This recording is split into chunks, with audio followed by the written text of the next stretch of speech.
I mean, Debo, for a minute, was one of the top 3 or 4 playmakers. He's just always been underutilized in San Francisco. But he did bitch and complain. He didn't want to be utilized like a running back. Yeah. But there are so many different things that he can do for a football team. And that would be the problem for him coming to Miami is whose system is he playing in Miami? The same system he was upset about in San Francisco, right? I mean, Mike McDaniel was just there. If he wants him to be the two-way guy. I mean, I don't know why you would go get him in the system that Kyle Shanahan looked and said, this is the best of Deebo Samuel. We're running the same system, but we're going to use him differently. I mean, that probably would not make a lot of sense. But if you're Mike McDaniel and the Dolphins, hey, man, your best days were when you were actually doing this. Right. Let's utilize you at your best, and we can do it in this offense. Is it stupid? And I don't even know if the Dolphins would take this. Debo and the 49ers first-round pick for Tyreek Hill, is that stupid? Not for San Francisco. Tyreek Hill's a game changer. Yeah, he is. Would you take that if you were the Dolphins? I would say that the Rams might give up Cooper Kupp in a first for Tyreek. No, but see, so Miami's going to have a quarterback that's always hurt and a receiver that's always hurt. Yeah, I would love that, Lance. Let's still do that. All right, let's get to trash. It's brought to you by our friends at Mortgage Right. Tyler, do you have a mystery box open? I'm here with the winner, Derek Lewis. Derek, why'd you take your pants off? My balls was hot. I understand. LT's Trash is presented by Mortgage Right. Mortgages done the right way. Hey, if you're looking for a new home, our friends at Mortgage Right are ready to help. Whether you're a first-time buyer, seasoned home buying veteran, their great service and low rates make the process so easy. Speaking of veterans, veteran founded right here in Birmingham. So remember, whether you're looking for your final home or your first home, whether you have a big down payment or need 100% financing, Mortgage Right, one-stop shop for mortgages. Visit them online, mortgageright.com. Call that Birmingham office, 205-900-7200, NMLS 2239, Equal Housing Lender. So we never confirmed if Mr. Beast is the Antichrist, right? Who was it that was saying that? Jury's still out. No, it was on the way to SEC Media Days out in Dallas. It was something that popped up, and it was just one of those wormholes I went into, but it was really interesting. Yeah. Anyway, Mr. Beast, known for those wild stunts, his most recent video is perhaps his wildest yet after he was granted, quote, unrestricted access to the pyramids of Egypt for 100 hours to explore. It's kind of an update story. We talked about this a couple of months ago on Trash. Now, Mr. Beast was joined by his crew and Dr. Zahi Hawass, an Egyptologist and former minister of tourism of Egypt. They were allowed to explore areas of the pyramids never seen before by the public. Now, Mr. Beast started his descent with arguably the most recognizable of the pyramids of Egypt, the Great Pyramid of Giza. The group explored a tomb believed to have once held a mummified pharaoh, with Mr. Beast explaining 100 years ago, this chamber may have contained the king's mummified body. After visiting the royal tomb, Dr. Zahi led Mr. Beast and his crew into the secretive tomb of Osiris, which is actually submerged in water, much like Tim's DVD. As such, quote, very few humans have ever been. Now, according to Egyptian mythology, the tomb is deeply connected with the afterlife and is supposedly a gateway to the underworld. However, their time in the chamber was cut short due to their Going to the gym, it doesn't mean that you have to quit gym altogether. Dunaway, that is. With our Next Round podcasts open 24/7, 365, you can access gym anytime you'd like. While you may have done away with your treadmill routine, our version of Dunaway is standing by, ready to get you back to your absolute best. Find all that lovely Jimmy D-led content on Spotify, Apple Podcasts, Google Podcasts, and in the podcast section of nextroundlive.com. This message is sponsored by Jimmy Crypto Inc. and Jimmy Crypto for President. There's no off-season at covercrimson.com. Sign up now and get daily shows plus behind-the-scenes intel that will keep your Alabama fandom rolling all the way up until kickoff. Follow Cover Crimson on all social platforms and sign up today at covercrimson.com. Everything Next Round is on demand now in the podcast section at nextroundlive.com. Follow the Next Round on Twitter, Instagram, and Facebook at Next Round Live. Jim Dunaway, Lance Taylor, Ryan Brown, live from the Birmingham Racecourse Casino Studios. The Next Round, presented by Bud Light, is on now. Live show Tweener Day if you're getting ready for the big Auburn-Alabama game in Tuscaloosa coming up. We had Reese Davis on the show yesterday. If you missed that, go jump in. We've got Charles Barkley on the show today talking about that historic game coming up. Nobody loves basketball in this state more than Charles Barkley. He'll be with us at 10:30 Central coming up later on. But both teams had days off yesterday coming off the road. Both teams get back into it today practicing, leading into the showdown on Saturday. We'll talk about that game coming up a little bit later on and what we saw in basketball last night. I didn't get blindsided because I knew this was going on. But I was on with Dusty and Danny this morning on Sirius XM, and they. Are you on every day with them? No. You do that show a lot. You did it yesterday too, yeah, right? I had a brief moment in yesterday. They just wanted to know, did we call the basketball Auburn, Alabama, the Iron Bowl of basketball? Okay. But today was a full interview. What was your ruling? We don't. I've heard it. No, yeah, it's in passing. Yeah, but you don't. No, it's not referred to as the Iron Bowl of basketball. I mean, I don't. Kind of sounds stupid. Do we call Oak State Bedlam? They do in basketball. Do they really? Yeah. Well, it's probably a better game in basketball. Yeah, and they do call. What's the Kansas Missouri Sunflower Showdown? The that's the border Kansas war. and Kansas State. Kansas State they call that. So if it doesn't have the word bowl in it, I mean, it makes sense. But bowl doesn't translate over to basketball. No, I think it's dumb. But I was on with them today, and they asked me on to talk about Auburn, Alabama basketball. And the first thing I get out of the gate, and luckily I had seen it in passing. But the first thing is, Jim, before we talk about the big basketball game, Alabama AD Greg Byrne, with his suggestion that teams that storm the field or court have to forfeit that game, is that reality, or is he serious about that? And luckily, he's not though, right? I knew enough to answer. I was like, no, I don't think he is. I think this is just one of those things you say, and let's work to find a solution to this. I haven't heard anything about that. Have you heard anything about this? Yeah. I've heard that it has been tossed out as an option. Right. I did not know Greg was on board with it until yesterday. And I figure, if I'm trying to sell my home, you always start with this huge price, right? I'm going to say this, and if I get this, I'm going to be really happy. But $600,000. If I get $450,000, I'll sell it. But sticker shock, you can freak people out, and to me, that is the ultimate sticker shock. These guys are going to go out there and bust their ass for 40 minutes, and they're going to win a hell of a game against obviously a really good team. And then because of a bunch of 18, 19-year-old, I don't know, maybe drunk kids run out there, then they're going to take the win away? Yeah. That's one of the dumbest things I've ever heard. And I said, I think this is just to draw attention to what is an issue because tase them. I mean, seriously. Yeah. Do you know how many people are rushing the field? We wouldn't have enough tasers. Or look, back up, get everybody off, and then tear gas them or something. Tear gas them, yeah. They've got the big tasers that are like you set it up on a tripod, right? And they shoot like 100 of them in a straight line. And Tyler, that will be no bad optics at all for the Southeastern Conference. Yeah, you know what? At that point, I pull for a court storm every night. Just to see people I would even tased. go to Coleman or Neville, and I would sit up in the rafters and watch. Yeah. Now, to Greg's point, and I brought this up, I said, if you're an Alabama football fan, you've got PTSD. I mean, every loss in recent years has been a field storming. That's right. Right? Because of Nick Saban and where Alabama's been. You've experienced a lot of them in the last decade if you're an Alabama fan on the road.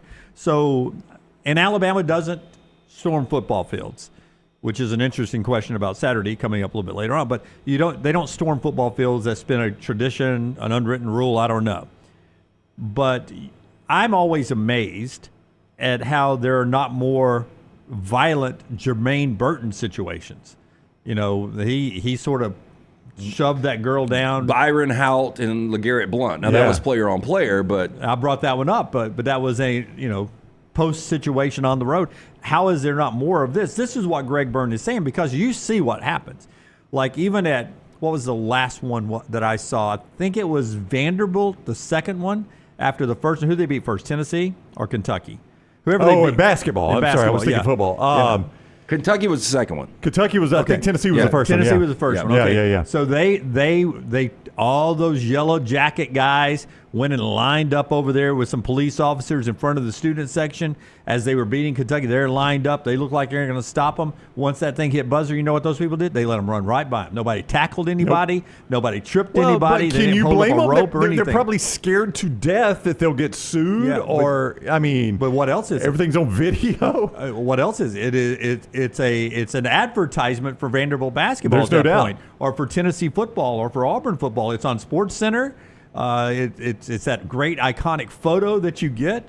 You can put on your programs. You can hang paintings. You can do all of it. Well, so other schools use it as sort of an advertising moment that they beat you, and look at how much fun we're having. They're not going to keep them off the freaking field tonight, man. Yeah. And that's an advertisement for the school and the program. Yeah, that Auburn Texas A&M game where Auburn rushed the football field. It's not basketball, it's football, obviously. Earlier this year, right? Right. And I remember talking to, was it Texas A&M? Who was it Auburn rushed the field against? At the, it was Elko, I believe, A&M, before A&M went and played Texas. It was Auburn's last home game. Okay, yeah. Yeah, it was their last chance. Yeah, that's right. And I was talking to a guy I know, and he's got kids at school at Auburn, and he was telling me that now he didn't say this, but numerous Auburn parents told him, I was so glad Auburn won that game because so-and-so finally got their field rush moment. Yeah. That was the phrase they used. Oh, wow. Their field rush moment. Yeah. Like, when you enroll at school at Auburn, you know, you go to chemistry, you roll Toomer's Corner, you get a lemonade while you're there, you eat some Brunswick stew at Byron's Smokehouse, and you rush the field for a big win. That's like part of the school experience. Literally, and one of them said, you know, I felt so bad for her because her sister got her field rush moment in whichever Iron Bowl it was, and she didn't get one. Never heard of this. I never had a field rush moment. I never wanted to rush the field or the court. I mean, this is what you want, man. No, that's it. I want that college moment, man. I'm on the field. I'm on the court. But my point in bringing that up is not, Auburn fans can do it however they want to. I don't really care. But it has become like this rite of passage for a lot of college students. I remember when I was leaving Neyland for the Alabama game, and kids were coming back inside of the stadium after they had already left. Hey, we're rushing the field. And you could hear them talking. Yeah, like right. There was this buzz that was building. But I already thought it was a kick to the junk when you're already paying your rival 6 figures for NIL. Yeah, I mean that's but students don't think one moment about that. The institution does. And for all people to be upset about this, Greg Byrne, nobody would have benefited more from that rule than Alabama. Yeah, it just hasn't happened really. Yeah, it was too late for them, but their NIL would have been packed in the Saban years because anybody that beat Alabama rushed the field. Yeah. But it has become part of the culture of college sports. Like I saw Sankey say, it would help us if ESPN didn't show it, maybe. Yeah, it's exactly right. But they're going to show it. How is ESPN not going to show that? Like they lead with it, Brown. That's why people do it. It's the first thing a sports center. Yeah.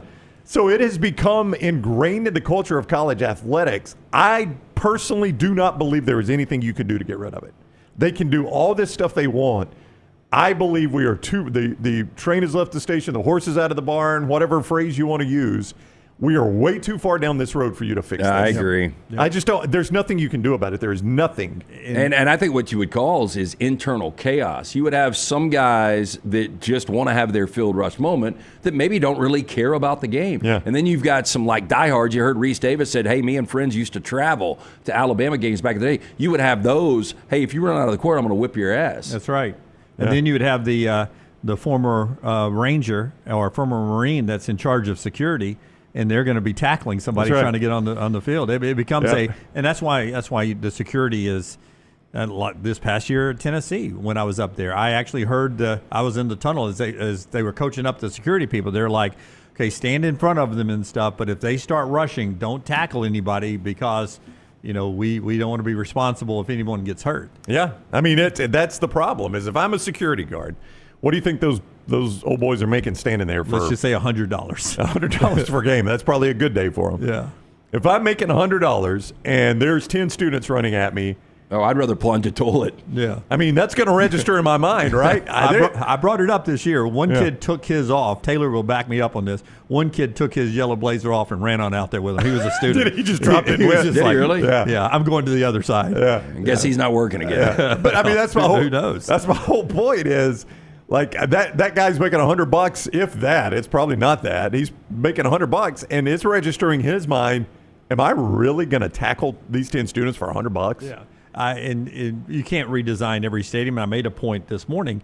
Jordan-Hare Stadium is actually, the way it's designed, one of the best places for the visiting team to get the field rushed on them. Yeah, you're going away. The student section's on that end. Yep. They're rushing in from that end. Your locker room is this way. Under your fans. That's but right. Also it's on your side of the field. You don't even have to leave your bench. You just go at the end of your bench, through your cheerleaders, through that small tunnel. A bigger gate to help you get out faster would help. But it's actually, of all the designs in college football, Jordan-Hare Stadium is actually set up really good to let the Auburn folks rush on, and you just walk out. Really the best way to do it is the way Clemson does it.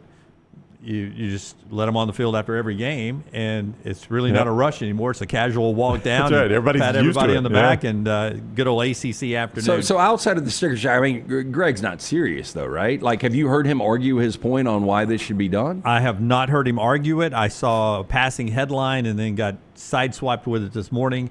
I just know it's probably Cannell taking a shot at the SEC. He's been the recipient of it. I think Dusty brought it up this morning. It brings up an interesting question. I don't know what the rule is for Alabama fans. Help me out, chat room, about basketball. Like if Alabama beat Auburn, number 1 Auburn this weekend, anywhere else in the country, if number 1 got beat, the court would be rushed. They don't rush it in Tuscaloosa for basketball The either. only time I can remember for sure was that Florida win, the Petway putback. But that was as much the way the game ended. It was such a spectacular ending. Right. There. I think that factors into it. Are you asking me, do I think Alabama students... that was regular season championship. Yeah, right? Alabama locked down the regular season SEC. If you're asking me, Dunaway, do I think Alabama students will rush the court if Alabama beats Auburn? No, I do not, if that's your question. Was that your question, I don't think sir? so. Now, again, they come back from 12 down and, under 3 minutes. They hit a walk-off shot to win the game. I could see something like that. If it's like some sort of spectacular, crazy ending and a game of the century type deal, maybe. Yeah, maybe goes to multiple overtimes, 2-3 overtimes. Yeah, but if it's just a win, just a normal win in 1 versus 2, no, I do not think so. Here is Greg Byrne's quote. I truly believe in forfeiting wins. If we said that the home team, if they storm the field or the court, they're going to lose that game right then and there, that will stop it. I don't think he's right. I think he's off, and I think it's actually – look, I love Greg. Great dude's done a lot for the university, but I think that makes no sense. Yeah, so, I mean, it's on ESPN.com. They're talking about it. It's in the chat room. It's everywhere. Everywhere. But I think it is one of those, and obviously Greg Sankey's very serious about it, and with the Alabama AD saying that, it's one of those things that moves to the forefront. But the problem is, I think I have the Sam Pittman quote here as well. You get Sam Pittman, who's the sitting football coach, to Holly Rowe, yes, this year when Arkansas beat Tennessee 19-14.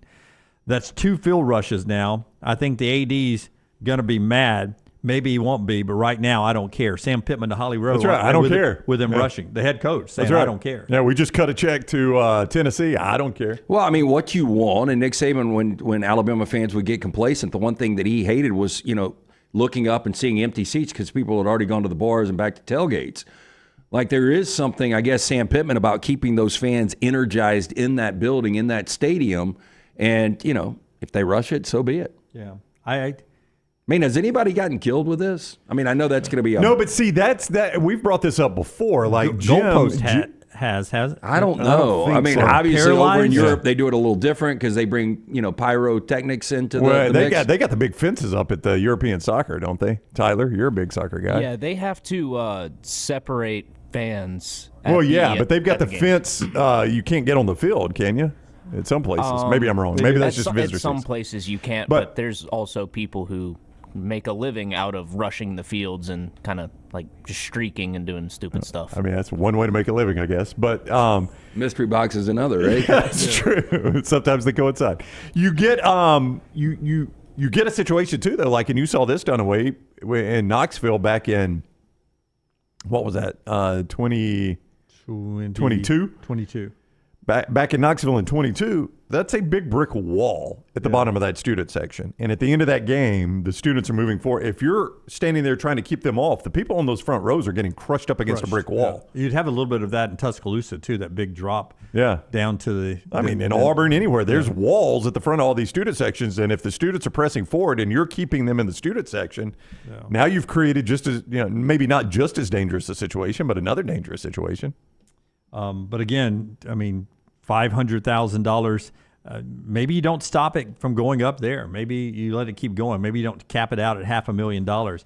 And if you're Greg Byrne at Alabama or whomever, I would make it known that I would say this. Here's Tennessee coming over. Look at that brick wall. Imagine if look at the press. Imagine if you're stopping kids from jumping over. What's going to happen to the front couple rows of kids? Yeah. By the way, 3 Tennessee players, students this year, I saw on stretchers. Leaving. They heard either got pressed up against it or they blew an ankle or knee jumping. That small little jump there. Because you're not designed, you don't wear athletic gear. If you're a young lady, you're in heels and boots and stuff. You're really not prepared for that. Not prepared for the obstacle course to get out there. I mean, a lot of people, Yeah.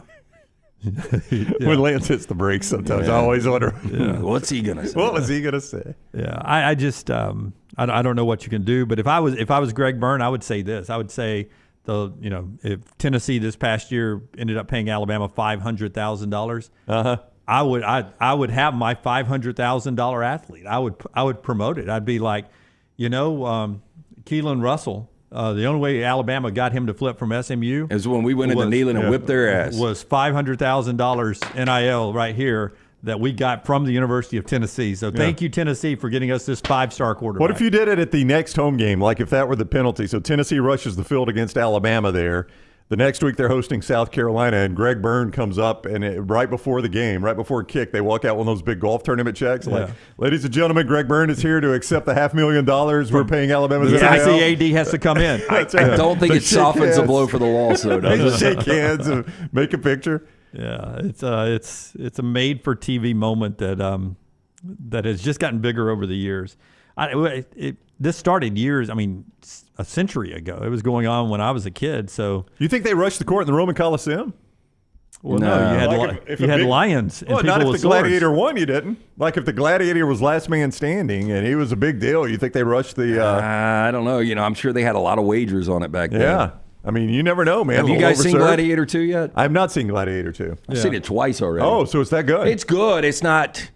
I kind of got distracted when I went to see it at the theater a little bit towards the end. So I did watch it again because it's free now on Apple. You've seen it, Tyler, right? Yeah, it's solid. Good. It's not the original Gladiator. Well, nobody thought it was going to be, did they? It's fun. Yeah, okay.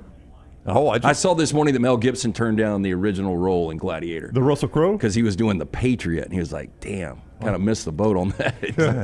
The Patriot's a good flick, but it ain't Gladiator. It's not Gladiator. Yeah. All right, a couple of other things to get to in this opening segment. Barkley's with us coming up at 10:30. The show being brought to you by 2 of our great sponsors. One of them, Brownie, our friends at Image Craft. Can I give a quick shout out? Yeah, to Image Craft. Well, Image Craft obviously is going to get a shout out here, and we want to do that. I do want to give a shout out though to a member of our audience. Our buddies Woody and Poochie told me a guy up in Minnesota, Eric Anderson, that they know. Okay. He is he's an engineer up there, loves our show, listens all the time. So I want to give a shout out.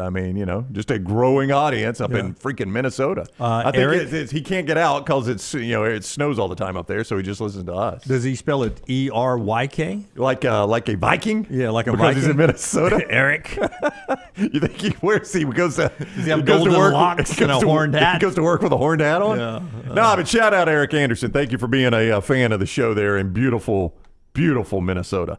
Hey, Image Craft, you can print more and spend less. It is a family business right here in the Metro Birmingham that they've been doing it for 40 years.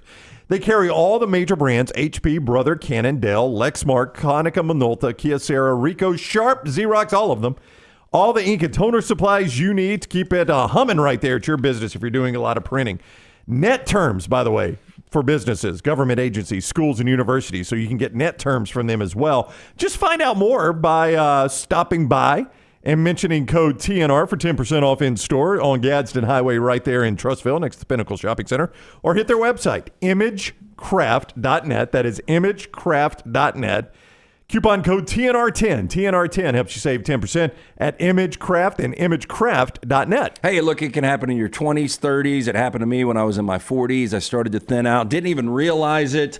But when I started to ask around, Dr. Beckenstein is the name everybody mentioned for more than 20 years. Women and men have turned to Dr. B for a range of cosmetic and reconstructive procedures. He will use that experience, his advanced training, genetic testing to help his patients fully understand the procedures they are considering. I do that non-invasive treatment 3 times a week, 30 minutes each time on the couch. That is it. My hair is more than doubled in thickness. Men and women are ordering Hims and other products online. They don't even know if they work. Dr. B has been using this T3 test that is so easy, painless, affordable, takes 4 seconds to perform for over 3 years with amazing results. Stop wasting your money and critical time while you're losing hair on treatments that aren't working for you. Come see Dr. Beckenstein and that great staff. Make sure you tell them the next round sent you. 205-319-0316 or t3hair.net. We got really excited yesterday watching and Monday the Saquon shotgun from Diana Rossini.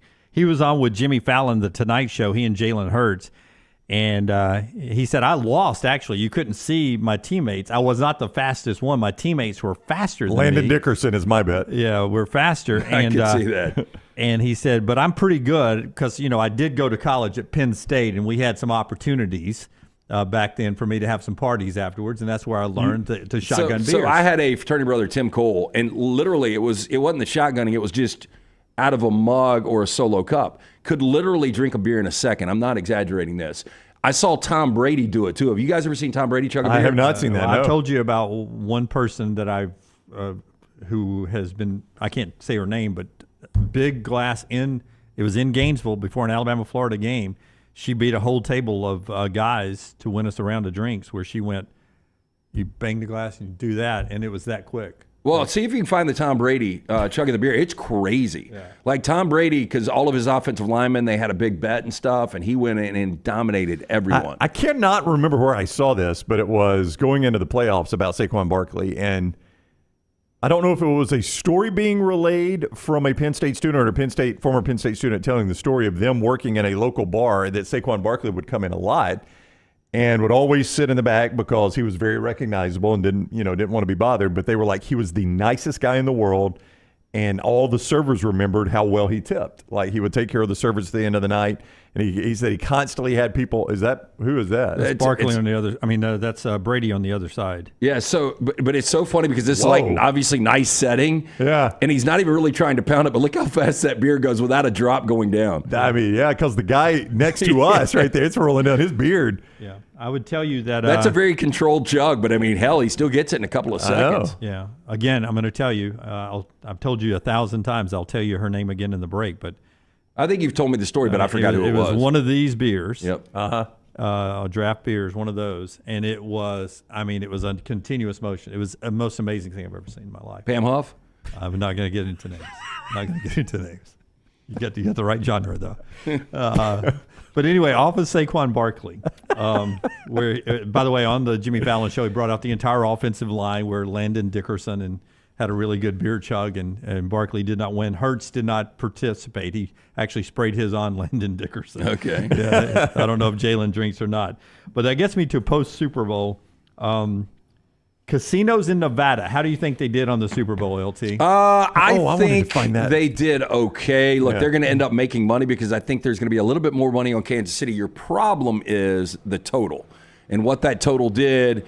Now, the good news is Saquon did not score a touchdown. Right. So that saved them a lot of money. Kelsey didn't score a touchdown. But I think they made a little bit of money. Net's good, right? That's after all expenses and everything. Depends on what the net is. A record net for their Super Bowl in Nevada casinos, $22.1 million net for Nevada casinos. According to the insiders, relatively even on the number and the total. They made their record number off of prop bets. Yeah, that was $22.1 million net profit for Nevada casinos. Tells you a lot about prop bets. Well, a couple of things. The biggest exposure was Saquon Barkley scoring a touchdown, anytime touchdown. And you Saquon heard Barkley. Furman talking about that last week. But I also think there was a lot of, hey, instead of playing Kansas City to win this game, I'm just going to take Mahomes to win another MVP. I'm going to get back plus money on this. So there was a lot of tickets on that. I am surprised it's their biggest net win, but at the same time, $22 million. There will be, all the casinos will make more than that on slots today. They just don't make any money in the sports book. No. Penny, I see it all the time, and I want to give you this stat too. David Payne-Purdom, who covers the gambling industry for ESPN, for some reason, once a month, well, I guess people are interested is the reason. Once a month, he puts out like the earnings. Penny slots leads it every single time. Every time. By a long shot. Yeah, now, is it literally pennies, or it just means the quarters, the 50s, the dollar, the slot machine? Anything under $1? I don't know. Yeah, probably. They call it penny slot. Yeah, it's probably slot machines. Yeah. So the Saquon Barkley anytime touchdown, that was the most popular prop in all likelihood, right? How good did you feel about it? I didn't feel good. Now, one of my props, so I gave out 9 props, and I told you guys I hit 3 and 1. It was the first score, too, because I had Jalen Hurts anytime touchdown. Right. I had shortest touchdown under 1.5 yards, and I had the Eagles to score the first touchdown.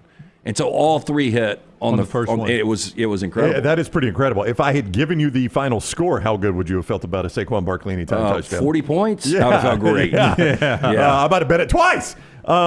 David Payne-Purdom, Pennsylvania sports books, lost a net $6.5 million. You can understand why. Betting with your heart in the Eagles. It's a big number for that one big state. Number. $101.5 million in bets, the vast majority on the Eagles. I'll say this will show you. You can walk around any casino right now. People playing slots. They're getting handed drinks left and right. Yeah. You go to a sports book. You put $2,000 on a game tonight. They'll give you 2 drink tickets.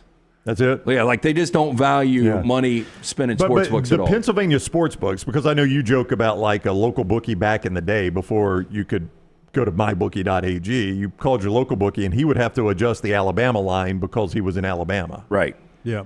But the Pennsylvania sports book, they're giving you the Vegas line. They can't adjust for the fact that we're in Pennsylvania, can they? I mean, they could if they wanted to. But why would I use them? But yeah, then you've got like, okay, so now I can get Kansas City plus 1.5. That's right. And then I can play the middle the other way. Yeah, it really is. Because I told you guys when I booked, I'll never forget. Denny Green had taken over the Minnesota Vikings, and they were whipping people's ass. Sean Salisbury was their quarterback. Oh, yeah, stud. And they were dominating. Like, they were beating people by like 30, 35 in every preseason game. And I think this was in 92, 93. And the first week they played Green Bay, and Green Bay was like -3. And I was like, man, we cannot. Like, everybody's going to pop Minnesota +3. So we moved it down to a pick. Balanced out the money. Obviously, Green Bay ends up winning the game going away against a Minnesota team that had dominated the preseason. You can't mess with the numbers. Can't mess with the numbers. They're there for the professionals have set those. Just thought that was interesting. A $21.1 million net for the Nevada casinos, but keep in mind those Nevada casinos usually own the casinos in the other states too. So it probably, took the Pennsylvania ones probably took a little out of that and this and that. But a nice state to be a Nevada casino person. All right, when we come back, Brandon Marcello writes the story that we started talking about with Matt Rule.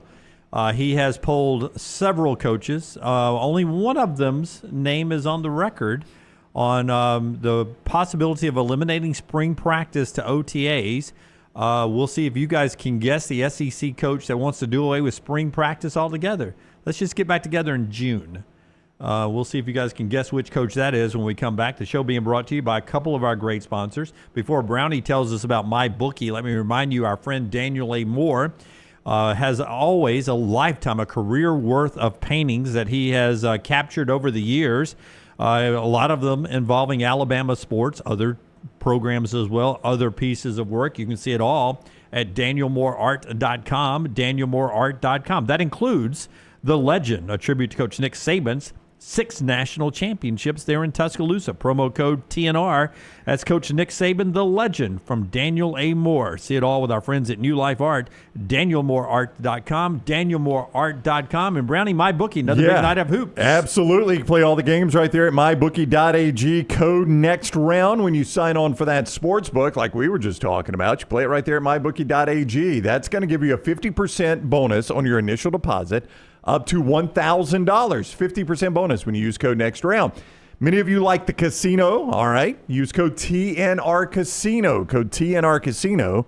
That gets you a 300% bonus, up to $2,000 at mybookie.ag. You can bet anything, anytime, anywhere with mybookie.ag. Code next round in the sports book. Code TNR Casino in the casino for those sign-on bonuses. mybookie.ag. Follow the Next Round on Twitter, Instagram, and Facebook at Next Round Live.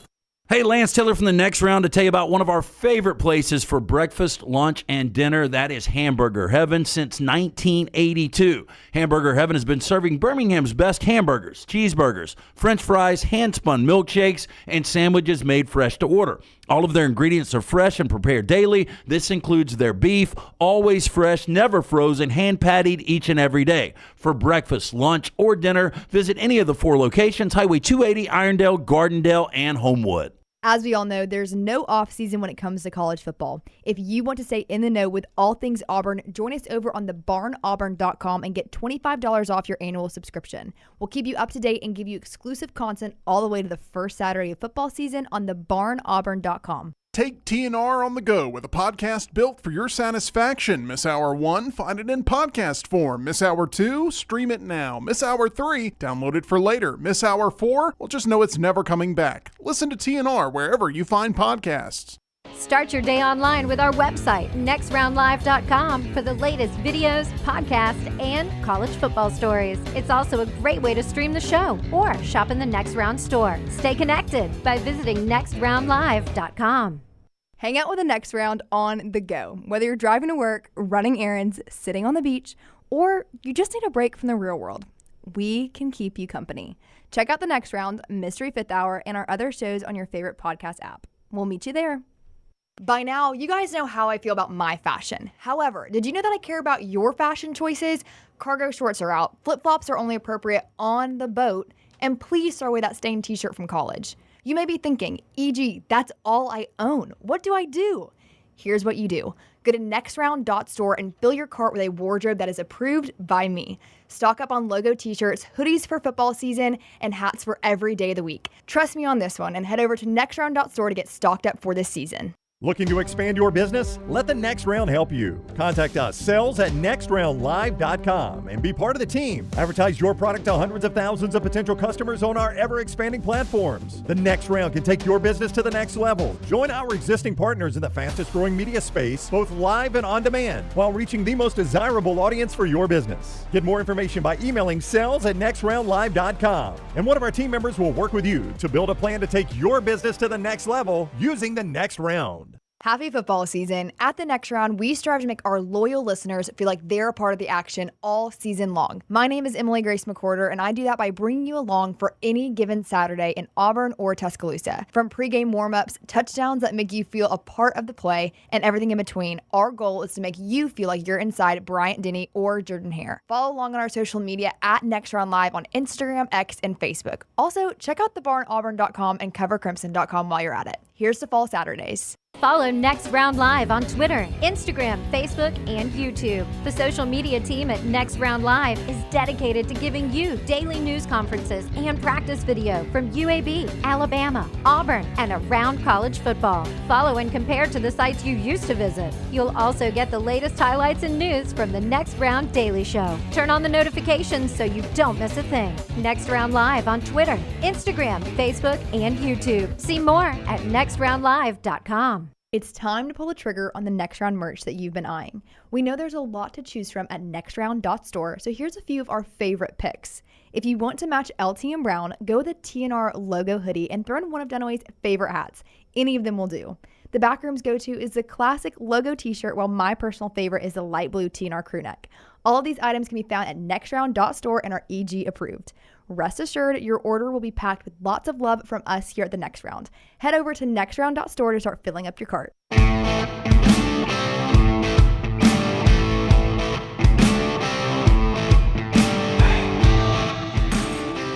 Let's do a little bit of basketball from last night after LT tells us about our friends at Hemp Hill. Charles Barkley talking about Auburn, Alabama coming up in an hour, and then we'll get back to some football news, some pretty interesting college football stuff, including Brandon Marcello and that SEC coach that doesn't really want to do anything until any spring drills at all. Just let's get together in June. Weather, a lot of fluctuation. People using the heat a couple of weeks ago. People actually using the AC this past weekend. You need to make sure both of those units are ready to roll, along with your plumbing.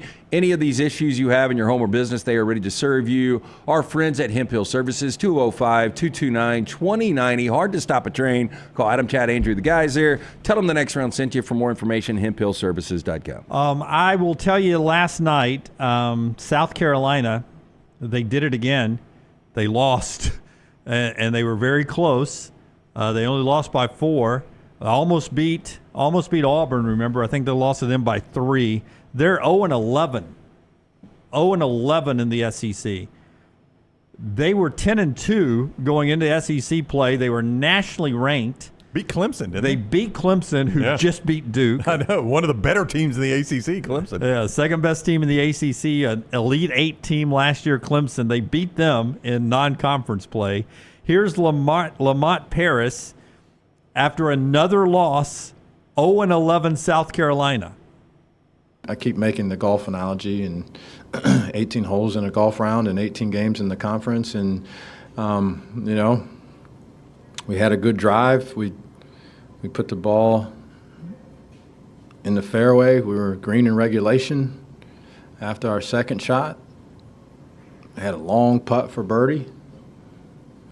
Lagged it to 4 feet, 3 feet, 4 feet maybe, and weren't able to come through with a par. So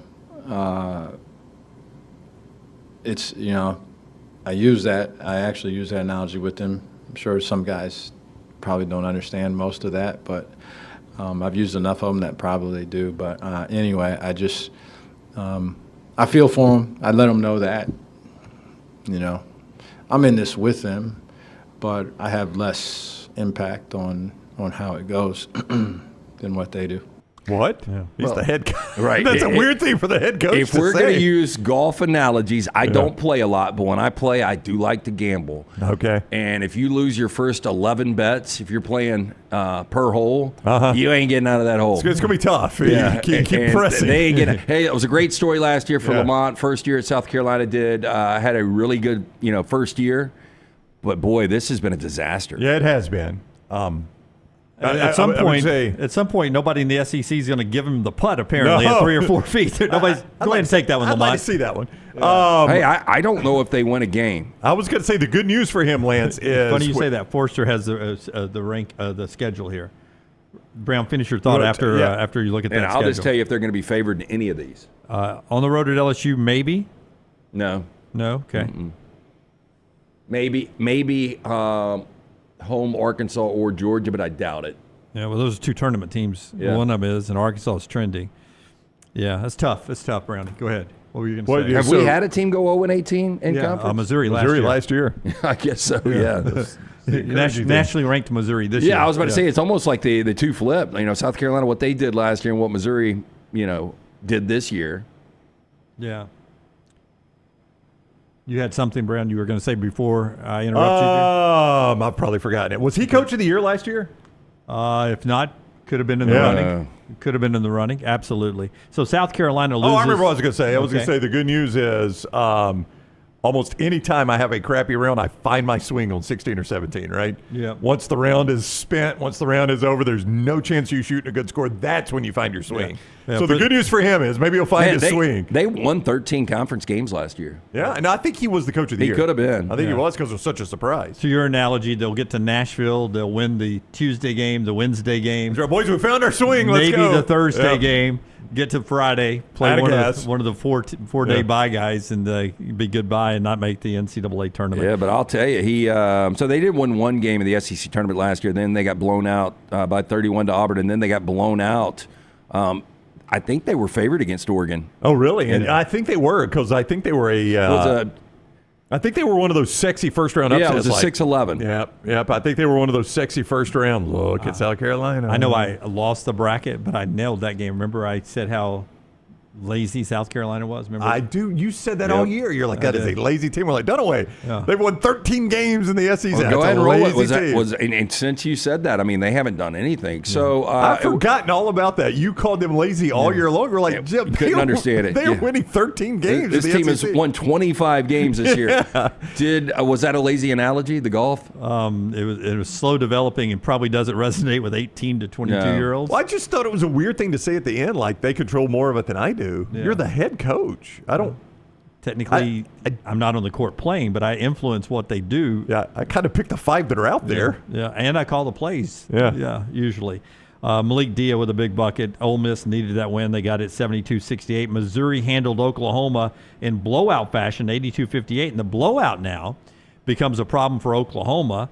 They are now trending. They were the big loser last night on the bubble watch for Oklahoma. They're now starting to slide in the opposite direction, and their remaining schedule is a lot tougher. They're almost Alabama-like in their remaining schedule. Well, first of all, they're 3-8 in the conference. They're third from the bottom. Like, they're playing a Tuesday night game right now. Yeah.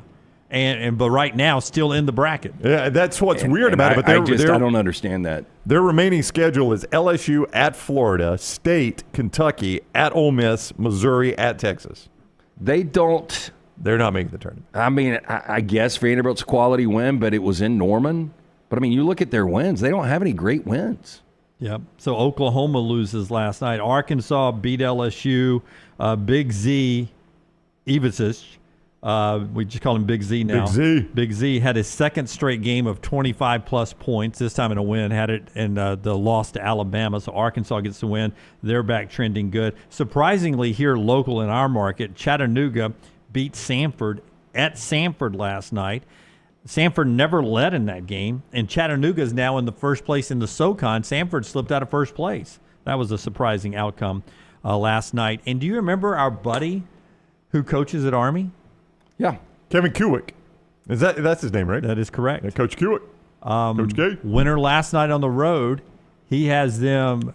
We had them, by the way, last night. 15-10 on the season, 9-4 in Patriot League play. One of the bigger turnarounds in the last 2 years of a program that was down and out to now they'll be a contender to maybe win the Patriot. You never know what you're going to get, but when we had him on multiple times, he seemed like a guy that had control of that program. He did. You know, I've watched them play a game this year. I randomly stumbled across the CBS Sports Network. I think it was one Sunday afternoon, and it was the Army-Navy basketball game, and they lost on their home court. And I was like, oh, man, our poor guy.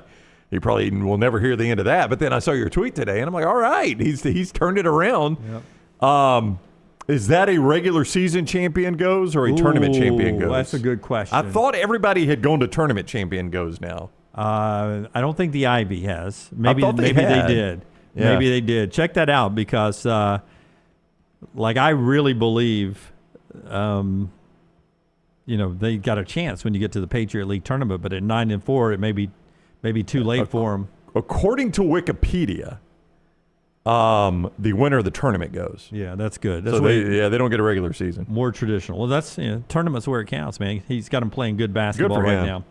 A couple of games tonight: Maryland and Nebraska, 7:30 on Big Ten Network. That's a impact bracket game. San Francisco and Gonzaga tonight, 10 o'clock ESPN2. That's a bracket impact game if San Francisco can pull the upset. And Marshall and South Alabama in the Sun Belt down at Brown's daughter school, 7 o'clock ESPN Plus tonight. In basketball, we'll get to college football and Brandon Marcello's big, mostly private conversations with coaches, but one guy has his name on it, on eliminating spring practice right after, first off, Brownie, what was the question last night at Odie's? Yesterday was Abraham Lincoln's birthday. Now he's not with us anymore. Yeah, it would have been 218. Would have been 218 years old if he found some sort of, magic pill that allowed him to live that long. We would have burned him at the stake by now. Probably so. Which came first? The assassination of Abraham Lincoln or the invention of the telephone? Oh, wow. That's going to make me think way too much. Ooh. Tyler, you got a guess? Was Abraham Lincoln ever able to make a phone call, do you think? Did they call 911 from the Ford Theater that night? We got a problem here. What was the famous Alexander Graham Bell? What did he say on the phone? Watson, come in here or something like that? I'll take pepperoni, Canadian bacon, and mushrooms. Was it Watson, or am I going Sherlock Holmes and mixing stories there? Was Watson his assistant in the other room? I think it was, my dear Watson, we've done it, or something like that, wasn't it? I think it was like Watson come into the room or something. Yeah, maybe. Yeah, I can't remember. I bet it was clear. Watson was like, I can't hear you, Alex. I'm going to say Lincoln got shot first. It's very close. It's Mr. Watson, come here. I want to see you. Oh. Okay. What? I can't hear you. It's so staticky. So creepy. Why don't you just come through the door? It was Clay's phone. Yeah. By the way, the original greeting on the telephone to be ahoy. Yeah. Ahoy? Ahoy. Ahoy. By the way, creepy booty call for the first call ever there, by the way. I got something for you. Mr. Watson, come in the other room. I want to see you. Oh, I'm sorry. I thought the secretary picked up. Yeah, I'm going to say Lincoln shot just ahead of the invention of the telephone. That is absolutely correct. Abraham Lincoln, unfortunately assassinated in 1865. Watson got called into that old office in 1876. That's the kind of stuff you learn at Odie's. Yep, on Odie's Team Trivia every Wednesday night. We do it at the original location in Crestline, newest location in Edgewood. Great food from Rodney Davis at both locations, from the award-winning wings, the delicious burgers, great sandwiches, ice-cold beer buckets, full of the Bud Light. Get in, see Will Haver. Great place to watch all the games. Live music on Fridays and Saturday nights. It's Odie's Tavern. Okay, it started with Matt Rule saying, well, actually it started with Lane Kiffin last year, who did not play a spring game. Even on the SEC network, he had basically what we see with the Mannings and Provo now, a bunch of events and fun, and everybody gathered on the Grove to tailgate, but it wasn't a spring game, and he didn't want people to raid his roster during a open portal window afterwards. And then Matt Rule brought that up about, his game's going to be on the Big Ten Network. Maybe he doesn't want to play a spring game this year. And people were like, oh, blah, blah, blah. And then other coaches now are coming forward. In fact, they talked about it at the coaches' convention in December. And they decided to focus all their effort on getting the portal windows shortened. But even there, 64 coaches, according to Brandon Marcello, unanimously agreed that they wanted to do away with the spring game. And many of them wanted to do away with spring football altogether and go to the NFL model of OTAs. One SEC coach who is actually named, not anonymous coach, actually named in Brandon's story at CBSSports.com, doesn't want spring football, doesn't want us to get together, do your off-season training and all that. But the first OTAs, which I'd be okay with, by the way, he wants it to be in June, 10-day OTAs in June, and then you'd come back in July, end of July, and start your full camp. Which coach do you think that is? I don't think it would be a story unless it's a big name. I think it is Kirby Smart. Not Kirby Smart. Well, I was trying to think of a coach that Bill Belichick, but I don't think he's been around long enough. Like, I was thinking of a coach that's done it in the NFL and is like, this is the way we do it in the NFL, guys. It'd work a lot better. Well, you said it was SEC, right? SEC, I'm sorry. Yeah, I'm sorry. Kirby Smart seems like the kind of guy who'd like to do 4 practices a week in pads. Just the opposite. It is Hugh Freeze of Auburn. The Auburn head football coach, yes. And here's the quote that Hugh gives them. Brandon Marcello, and you can read it. Auburn coach Hugh Freeze supports eliminating spring practices and moving to 10 days of OTAs in June. I don't even want spring practice, he told CBS Sports. Many of the coaches surveyed by CBS Sports agree with Freeze's sentiment.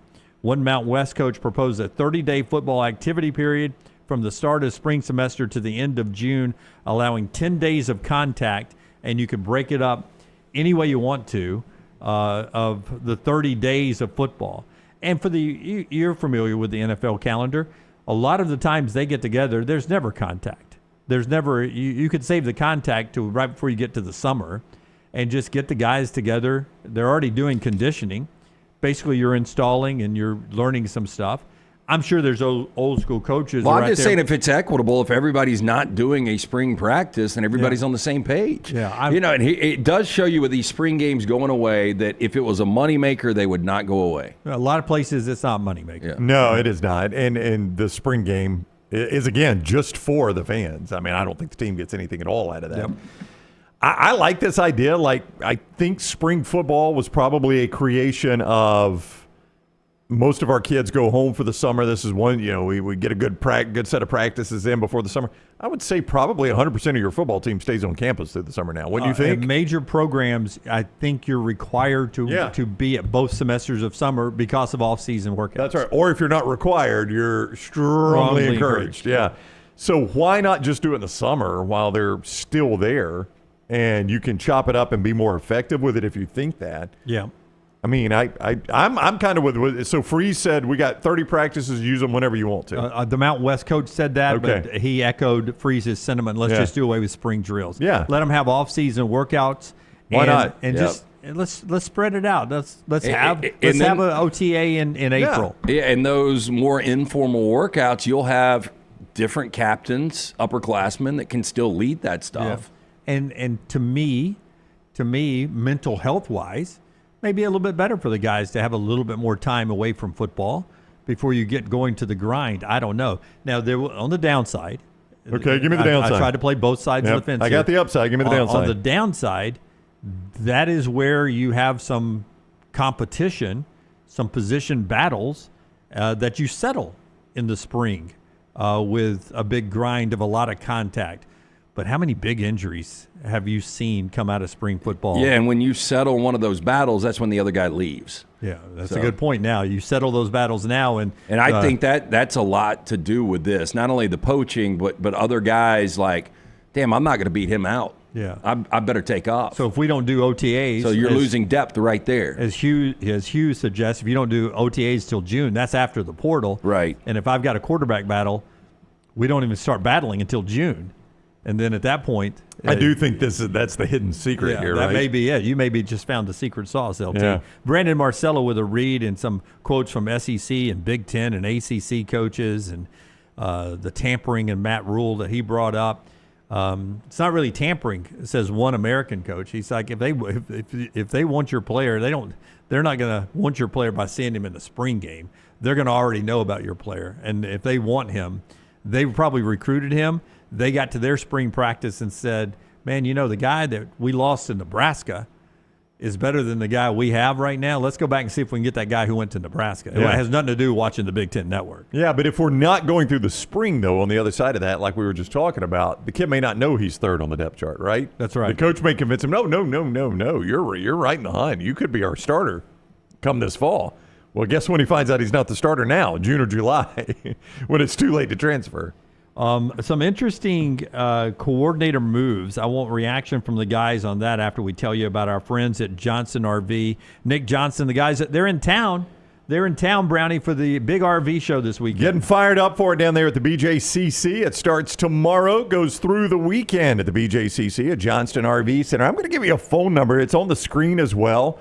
If you want to just skip the line and go ahead and make an appointment, you can absolutely do that with our friends at Johnston RV Center. And let me tell you, though, the show deals are in both locations. I-65, exit 304 in Coleman, 334 in Decatur. Payments start at just $129 a month with approved credit. Great selection of travel trailers, fifth wheels, toy haulers, and motorhomes at Johnston RV Center. You can see everything at johnstonrvcenter.com. That is johnstonrvcenter.com. That's the website to go to.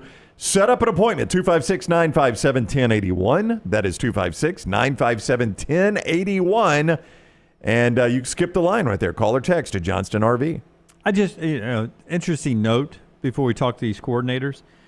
Big story about Doak Campbell's remodeling down to 68,000 seats. Some of that is just wider seats. I think they had 16-inch bleacher seats. Right. They now chair backs and 33 inches, and you got a lot of space seats, and it's going to be a comfortable, really nice stadium. The worst, I know you guys are always in the press box, but I'm always in the stands. The worst are kneeling. Yeah, those are tight seats. And I know, the Superdome. We're a big society. I know people that won't go to games now because they don't have enough space. Yeah. So they sort of modernized the seating at the Doak. I think the rebuild and the construction is going to be done in time for the Alabama game. They got low-level suites, too. That's what took some away. Low-level suites, bigger seats, so some chair backs and all of that. So it's really going to be a nice rebuild down there. But I was reading a story, just people complaining because they lost when you take 16-inch seats and you make them 18 or 22, whatever they end up being, you're losing seats in a row. You're losing rows. There's a length that was not up to code between rows. They've got up to code on that one side now, which I think is 33 inches between the seat to the other seat. So you lose some seats in rows, and some people lost their seats. So obviously some fans are upset. But one thing that they're upset about is hotel pricing in Tallahassee. For the Alabama game at the Hyatt, which is right next to Doak, what do you think? It's a 2-night minimum per night. What do you think it is? Well, I know what hotels in I don't know about Auburn, but I know one hotel in Tuscaloosa that is it $1,000 a night? No, it's more than that. 3-night minimum? I mean, I know Indigo, I know the Alamite. I mean, those are 3-night minimums. I think even Embassy Suite, I think they're $1,500 a night. $1,500 a night, 3-night minimum? Well, then you get a deal in Tallahassee. The Hyatt, which isn't the Alamite, better hotel, Alamite. Yeah, Hyatt. nice hotel. The Hyatt's $1,000 a night, 2-night minimum of Alabama weekend. Okay, well, just give me one date on a big home game for Alabama, and I'll tell you right now what the Alamite is. Okay. Do y'all have a date? Well, they play LSU. That's usually the second weekend in November after a bye week. I mean, Wisconsin is September 13th. I don't know if that's a big date, but it's Alabama's big enough. Okay. First big home game. Yeah, I'm just going to put in the 11th, check out on the 14th. Yeah. And let's see where we are right now. If you get this at like $200 a night, go ahead and book it. I will. Yeah, I will. We'll flip that one. We'll sell it. Yeah. It says Indigo, I don't know why it popped up, is $1,189 a night. For Wisconsin weekend. This hotel, the Alamite's already sold out. Yeah. Yeah. Of course it is. Yeah. So I have no idea what the rate was. But you can get a value at the Indigo for almost $1,200 a night. Yeah. 1,000 at the Hyatt. Royal Payne says just get Saban's Verbo house right there in Tuscaloosa. No fun, no showers. It's $1,155. I know that. I know. This is what he's doing now. College football coordinators, some new ones in these new places here. Brian Hartline, now Matt Patricia at Ohio State. You seem to really like Hartline a lot. Yeah. What do you think of the Patricia hire? I never was a Patricia fan, and maybe it's just because he looks so goofy with the pencil behind the ear. And, just had weird job movement, when he was Detroit's head coach and then he came back and he was actually calling plays for New England. I don't know. I don't know. I feel like it's definitely a downgrade. I mean, you had, arguably the best coordinator in all of college football in Jim Knowles, so they still got a ton of talent. We'll see. I mean, they had to pay him $1 million to come in, right? He's going to be who? Patricia? Yeah, easily over $2 million a year. I don't know. I don't know what he was doing. Yeah, I mean, Gus Malzahn. This is a list. I don't think he was doing anything, Dunaway. This is a list from The Athletic of most interesting coordinator moves to watch this spring. They went to Ohio State next. They went Gus Malzahn at Florida State. And the defensive coordinator, I didn't write his name down, but by the way, their defensive coordinator would be moving Florida State to the 3-3-5 that we've become familiar with Womack in Alabama. So Alabama would be going against a familiar defensive scheme in that opener. I do not like the Malzahn move at all. You don't like that at all? And the Patricia move doesn't excite me, but yeah, he was out of football last year. Yeah. They put Malzahn ahead of Knowles, who was third on this list. Number 4 is Ben Arbuckle, who brings his quarterback with him from Washington State to Oklahoma. Did you know Arbuckle's only 29? Is he really? Yeah, Boy, 29 years old. Yeah, that's young as coordinator. Hell, Mateer might be that old. I know. Yeah, close enough, right? Pretty good combo, at least it was last year. We'll see if it pans out for Brent Venables. Chris Ash was 5th on this list as the defensive coordinator at Notre Dame. And then Ryan Grubb at Alabama getting national headlines as one of the big off-season coordinator moves. Yeah, see, I would think it would be bigger than 6th because I think Ryan Grubb, the last time these guys paired up, they did play for a national championship, and the offense needs a little boost. Yeah, Nick Sheridan's going to keep doing quarterbacks. Interesting conversation with Emily Grace and Clint Lem at Cover Crimson yesterday, but you can go back and watch the show there where they talked about how Sheridan, not only a big recruiter for Keelan Russell coming into the quarterback room, but the great work he had done with the quarterbacks over there. So Sheridan stays with the quarterbacks, something he's been very familiar doing there. In Tuscaloosa. Did some work with the tight ends in the past as well. Jeff Grimes is at Wisconsin. Remember him at Baylor, a former Auburn guy? Guy's been around. BYU. Yeah. More of a Wisconsin-friendly offense, I think. I would think so, yeah. Than what they had with Longo. Compared to Phil Longo, yeah. By the way, Barry Alvarez on local Madison ESPN radio yesterday saying that this needs to be a different year for Luke Fickell. Nothing like an old coach. I would say. Putting pressure on there. And then Clemson got DC Tom Allen. Nebraska got Dana Holgorsen. Some interesting coordinator moves as we do approach, for some schools, spring drills starting very soon in less than a month. 191 days away from the start of college football. The show being brought to you by our friends at New York Butcher Shop. When we come back, some other big college football storylines, and then we talk to Charles Barkley about the historic game in Tuscaloosa this weekend between Auburn and Alabama. Hey, if you don't want to battle the restaurant scene this Valentine's Day weekend, here's an easy solution. The wife or girlfriend's going to absolutely love it. The New York Butcher Shop, they've got that Valentine's Day special, 2 certified Angus beef fillets, 2 twice-baked potatoes, salad for 2, yeast rolls, $59.99 for the choice filet, $74.99 for the prime. Order at either location, the original Cahaba Heights, 205-970-7300. That's 205-970-7300. Greystone location, 205-703-8825. That's 205-703-8825. Rare quality, well-done service. Make sure you tell Jim and that great staff the Next Round sent you at the New York Butcher Shop. Take the Next Round anywhere you go with official Next Round gear. Buy yours today at nextround.store. Twin Peaks is the best in the game. Here, you're in the red zone for every college rivalry and divisional matchup all season long. I mean, where else are the scenic views as good as your view of the game? Only at Twin Peaks, the #1 sports bar. Looking for a great place for that boring meeting? Leave the office and go to the Golfus. What about corporate events like board meetings, sales meetings, customer appreciation events? How about the Golfus? Watch parties for football and basketball, parties for birthdays or couple showers. The Golfus is a great place for those. The Golfus has Birmingham's best golf simulators and man caves in Vestavia on Highway 31, opening soon in Trussville and on Highway 280. Bring whatever you want to eat or drink, even bring your own clubs. Get out of the office. Go to the Golfus. Book your spot now at thegolfus.com. Hey friends, if you're looking to expand your business and inform the Next Round audience about your exciting brand, contact us at sales@nextroundlive.com to be part of the team and advertise your product to hundreds of thousands of potential consumers on our ever-expanding platform. Let the Next Round help take your business to the next level. Get more information by emailing us at sales@nextroundlive.com, and one of our team members will work with you to build a plan to take your business to the next level with the Next Round. Since you listened to my last message so well and got rid of those cargo shorts and stained t-shirts, it's time to replace them with Rhoback. Go to rhoback.com and click on the refreshed collection to find all that you need for an EG-approved wardrobe. It includes pieces that will have you ready to hit the golf course after a busy day of meetings, or comfy favorites for travel and working from home. Get 20% off using code TNR20. See, I'm saving you some money.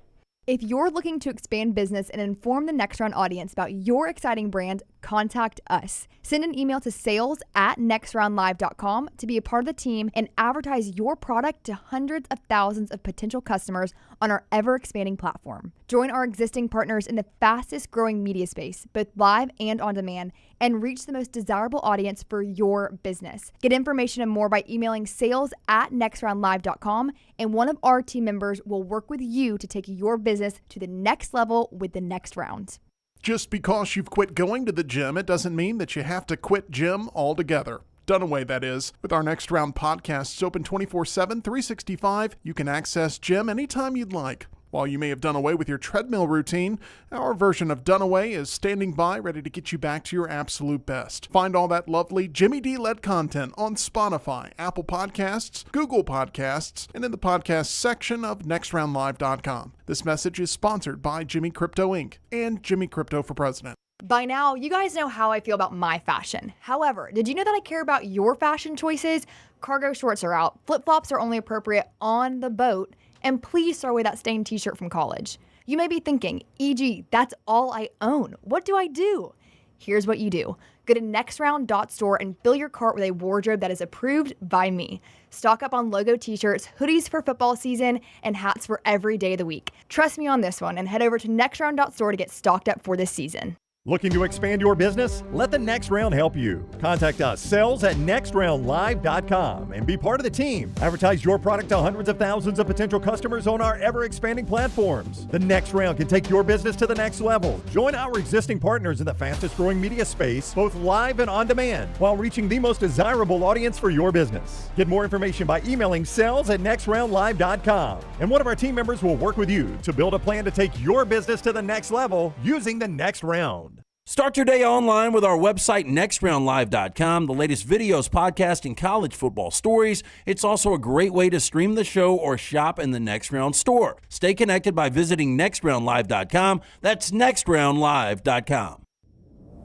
Jim Dunaway, Lance Taylor, Ryan Brown. Live from the Birmingham Racecourse Casino Studios, the Next Round, presented by Bud Light, is on now.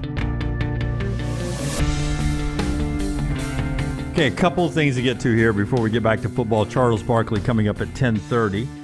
This hour of the show brought to you by our friends at Michelson Laser Vision. Michelson Laser Vision. Yeah, best in the business. Look, if you're wearing contacts or glasses, you've been thinking about, is LASIK right for me? There is one way to find out. It's so simple. Call 205-969-8100. Ask for Amy.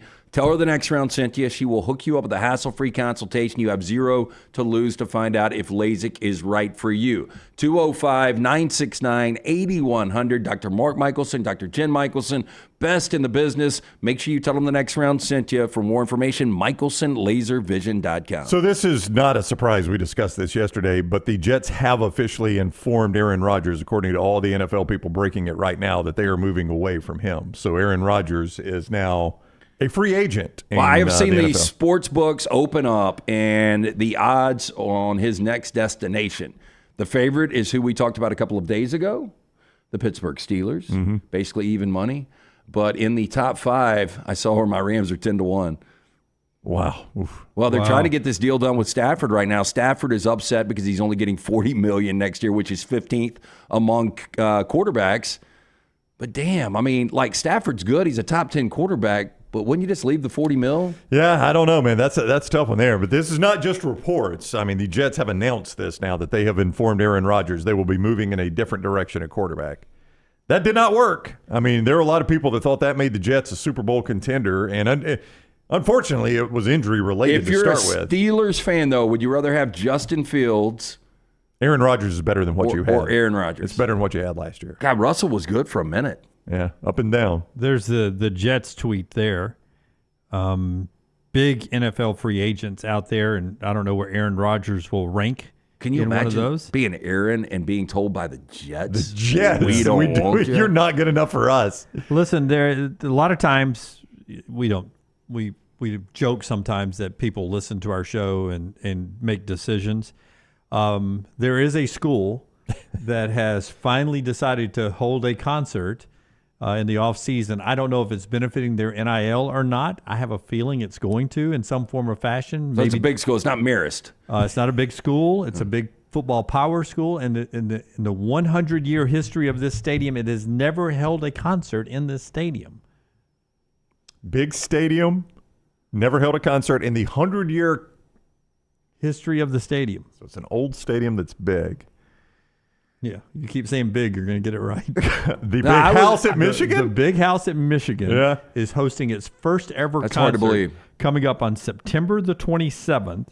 107,601. It's the third largest stadium capacity-wise in the world. One in North Korea allegedly seats 150,000, the Mayday Stadium, and one in India seats 121,000. But this is 107,000 for football. Who knows how much you put on the field for a concert? Can you guess who the artist is? Well, I mean, to fill 100,000, it is going to have to be a big name. Go Eminem.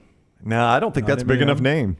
Eminem would fill it up because he's a Detroit native, so he's right down the street. See, Eminem could still fill up 100,000 seats. Yeah, easily. Yes. Yeah. Guys, 100,000 seats is a lot of people. There are two openers. Then there's one artist playing right before the main artist. John Mayer is playing right before this main artist. But John Mayer can't fill 100,000 seats, so But he's one of the openers. I know. You're never going to get this. Well, it ain't Eminem if John Mayer is the opener. I'm going to tell you. I'm never going to get it. It's a big enough artist to fill 100,000 seats, and I can't get it. You're not going to get it. Now, Maroon 5. It ain't Maroon 5. No. George Strait filled 100,000 seats in College Station. Yeah. If it was George Strait, I would believe this more. I mean, I saw George Strait at the Horseshoe, and it filled everything that was available at the Horseshoe. I think it's the largest crowd in Kyle Field history. The George Strait concert. Yeah, largest concert. Ariana Grande would sell it out. Kid Rock. He's a Michigan native. I don't think he would sell it out. I don't think he would either. Zach freaking Bryan. Are you serious? Zach Bryan, Can he sell out the Big House? With John Mayer, Ryan Bingham, and Joshua Stone. Yeah, I will tell you, man, your breakup with your girl has really hurt his career. It has not. It has not. Did he have some Eagles song that came out? No, he had he may have an Eagles song. I don't know. He can write songs pretty quickly. Yeah, I just heard that if the Eagles won, he was coming out with something. I don't know. I know he did a bar. I don't know if it was in New Orleans or in Philadelphia, but he's a big Eagles fan. I mean, really, the fact of the matter is you are paying Bryce Underwood a ton of money, and you've got other players you've got to pay. I mean, why not? Even if the number's half of what we heard, $10 million, you've got to do creative things like this. But even if you just get a percentage of, I mean, just say those tickets are $50 a piece at $107,000, average $50 for $107,000. What's my number there, Mr. Math? What'd you say again? $50. Just say average tickets, $50, $5 million. Yeah. So if I just get, I mean, that's a nice little. That is. Right but there. I'll tell you, if you guys were, performing artists, and it's easy to say because we're not, but let's just say, my favorite team's obviously the Rams. But if I could do a concert a quarter to give them money that's really going to take them to the next level, I would do Matt it. Stafford. I would I would call him up today and be like, okay, I am going to play a benefit concert that's 100% your benefit. That's right. And all the funds are going to you. But you've got to stay at the Rams until I say you're not done. And we'll see how, these we see. Like I saw the Keenan, what's his name? The comedian. Keenan Bradley. Help me out here. Keenan Thompson? No. No, the other guy that looks like James Franklin. But he was pretending like he's a big Penn State fan. Yeah. We'll see how big of fans these people really are. Do you really want to get back to your program? Do you want to make them some money for their NIL? Time to step up. If you had given me, like, if we played thumbs up, thumbs down, can this artist fill the Big House? I would have gone thumbs down on Zach Bryan. I don't dislike his music, but I'm saying he does not feel big enough yet to do it. And I know, back to the Eminem. Eminem would sell any stadium out right now.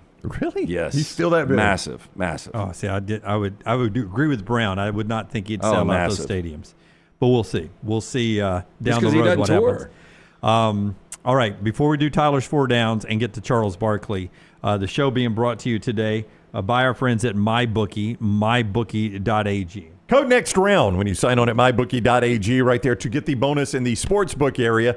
That is going to give you a 50% bonus of your initial deposit, 50% of your initial deposit up to $1,000. That's in the sportsbook area at mybookie.ag. There are a lot of you that are like, man, we love that casino. Get us a casino bonus. So we reached out to mybookie.ag, and they're like, okay, we'll do that.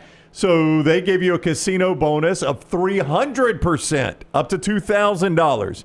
So you want to play the sportsbook? You can do it right there at mybookie.ag. Code next round in that sportsbook to get a 50% bonus up to $1,000. Code TNR Casino to get the casino bonus up to it's a 300% bonus up to $2,000. Bet anything, anytime, anywhere. mybookie.ag. Code next round. Or code TNR Casino. mybookie.ag, code next round, or code TNR Casino. Go bet on the dual races tonight at Daytona, 6 o'clock FS1. Two of those, Chase Briscoe on the pole. Got that last night for the Daytona 500, which runs Sunday. Shaquille O'Neal designed Jimmy Johnson's car for the race this weekend. They had a free throw shooting contest that Shaq barely beat the 49-year-old Jimmy Johnson. I bet he can't get in that car. He could not take a lap in the car, but he designed the car for the race. Throwbacks to his Orlando Magic uniform. I will tell you, that is one of my favorite logos, though. The Orlando Magic? No, I'm just talking about the Shaquille Dunk. Yeah. I think it's just iconic because that guy was just so athletic for his size. And how he didn't bring more rims down is pretty crazy. Because if before the technology back in the 80s, when they would have those thunder dunks. Yeah, I mean, Shaq would have broke all of them. Was it not Daryl Dawkins that led to the breakaway rim? Yeah, I think it was Chocolate Thunder. Yeah, and they developed the bendable rim there. One more before we do the 4 downs.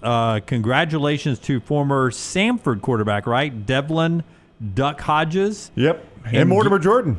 And Mortimer Jordan engaged over the weekend to country music star Lainey Wilson. Good for them. 4x4 by you forever, it says. Good for them, man. Yeah, man. That relationship's lasted a while. Yeah, I'd be a stay-at-home dad if I was old Devlin. Yeah. Drive the tour bus. Why not? Let's do 4 downs. It is brought to you by our friends at Slice. Charles Barkley on the other side of this. Tell us about Slice. 5 great locations for you for lunch or dinner. How about trying some wings for the appetizers, then get you a slice and a salad for lunch? You're going to absolutely love it. Local pizza, local ingredients, created by the late Jeff Bajaya. His legacy continues to be celebrated every single day by his brothers, Jason and Chris. Get into one of those 5 locations to check out that menu and more information, slicebirmingham.com. First down.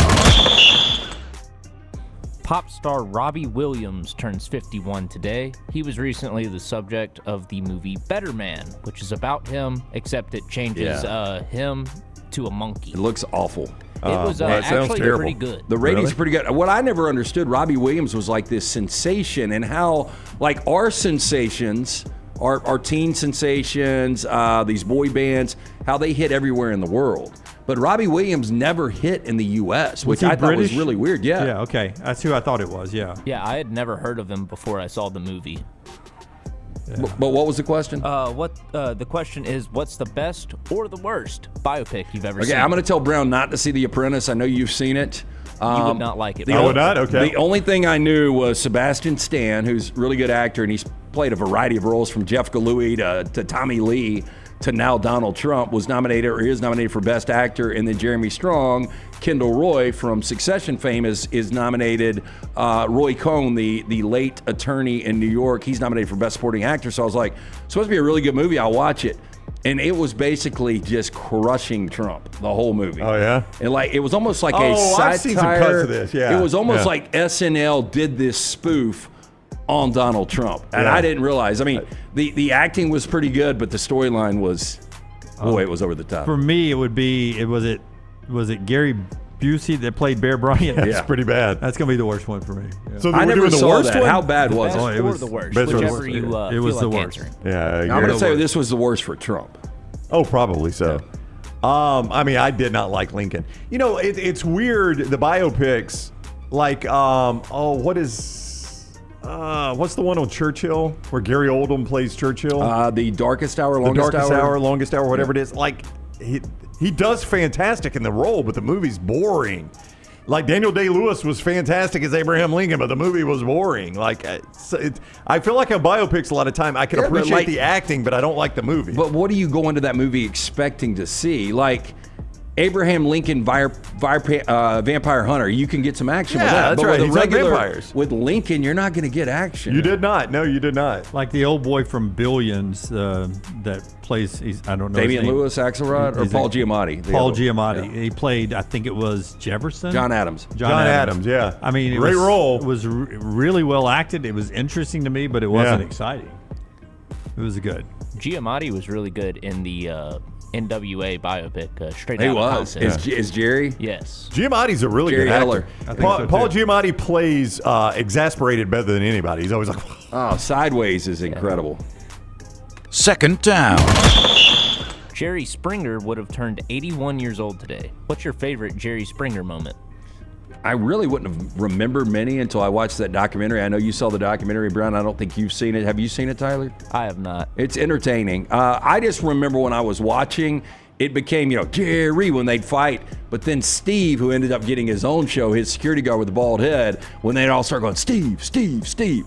So you knew the fight had really gotten out of hand when they started chanting Steve. And I always thought it was fake fighting.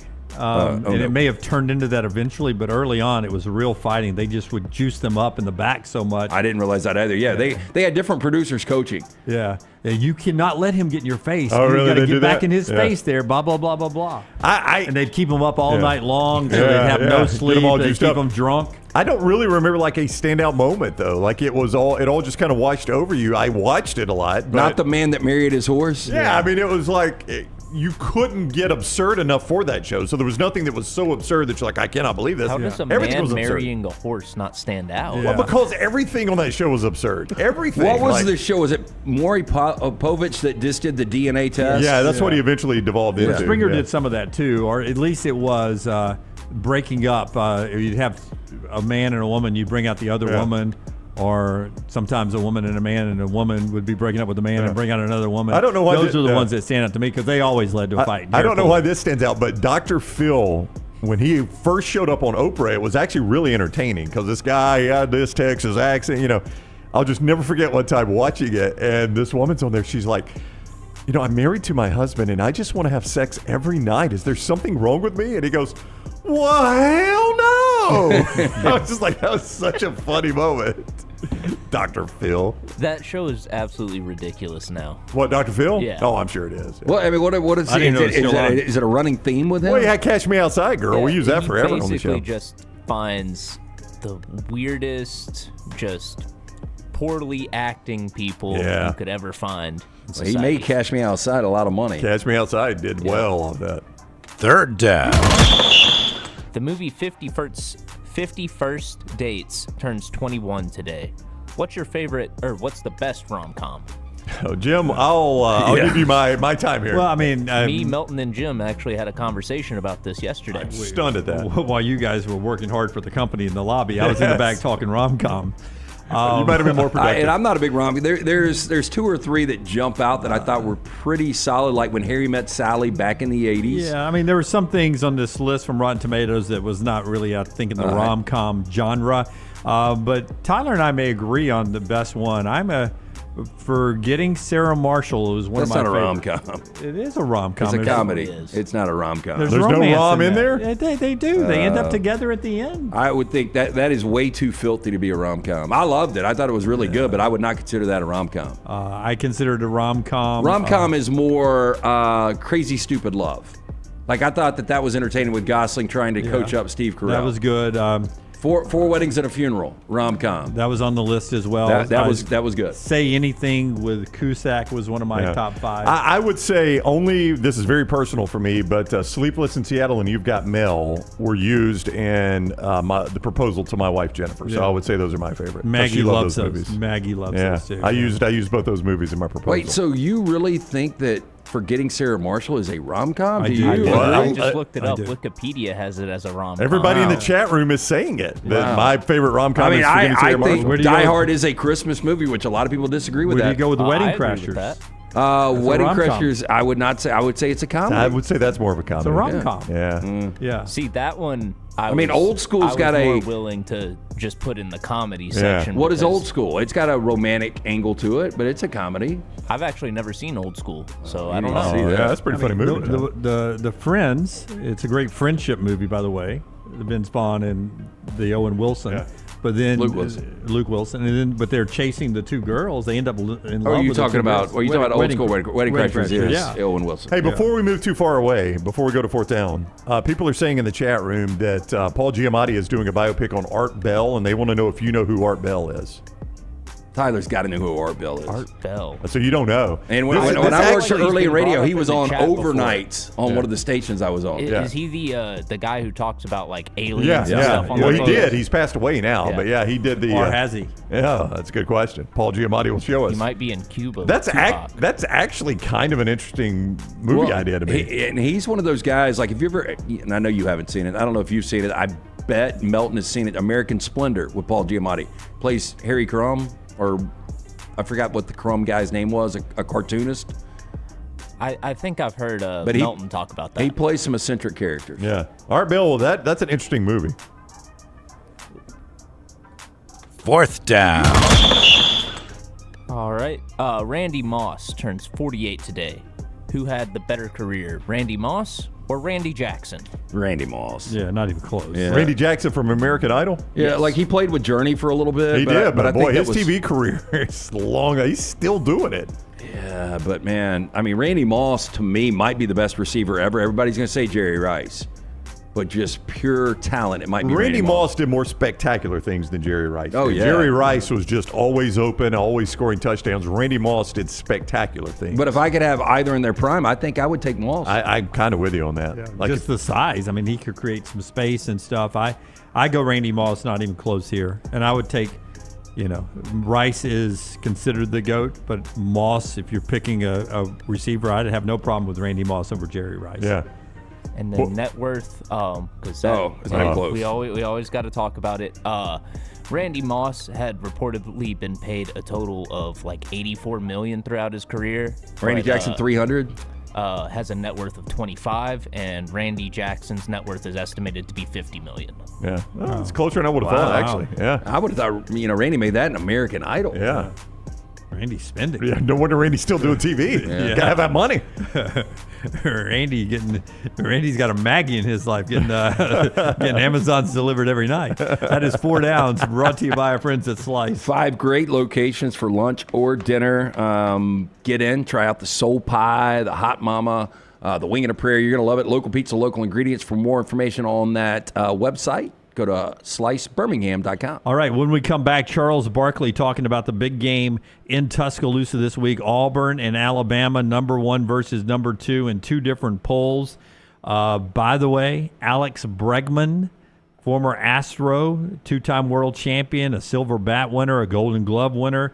He's 31, a 3-year, $120 million deal with the Red Sox. They've already got Rafael Devers there at third base, so Bregman may be moving to short or second base. But pretty big pickup there. You're getting an opportunity to you got an opt-out at the end of every year on that deal, so no harm for either side there. The worst contract that is active in baseball helped the Nationals win a World Series. Anthony Rendon. Yeah, he's getting dragged. I've seen it a lot. With the Angels. He's 5 years into a 7-year, $245 million contract.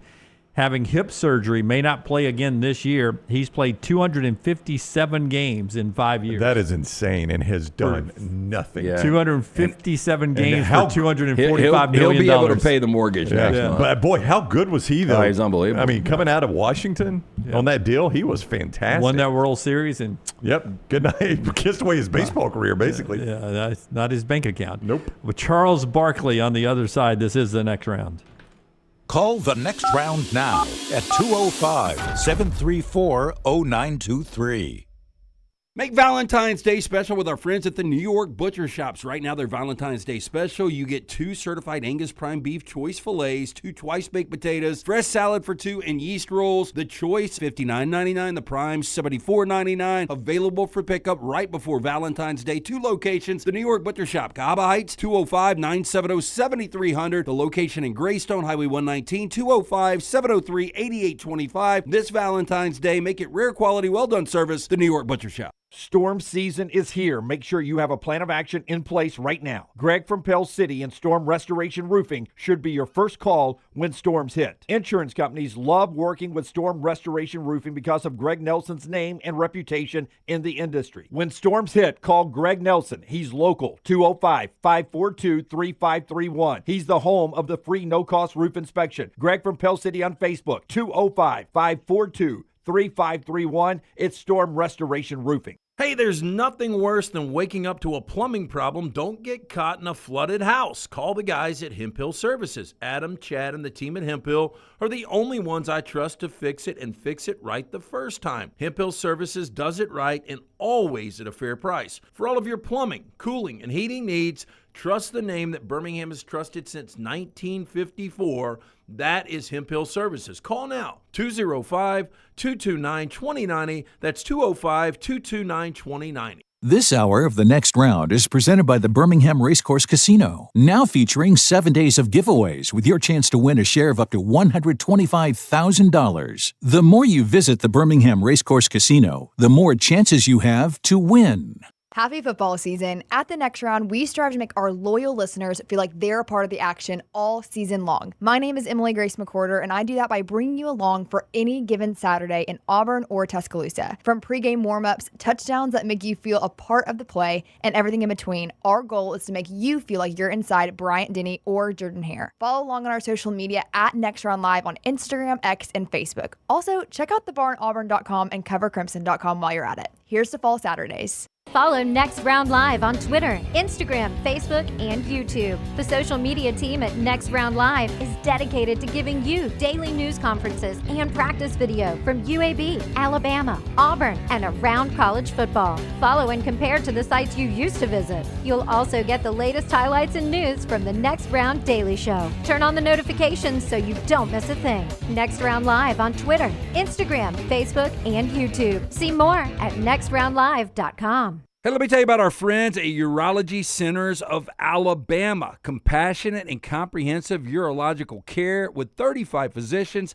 17 locations across Alabama. Their patient-centered approach to all of your urological needs. Remember, they've got that new men's health center. It is beautiful, helping men with a wide range of sensitive male issues in a comfortable environment. You can always go online, visit urologycentersalabama.com, schedule an appointment with one of their many urologists today.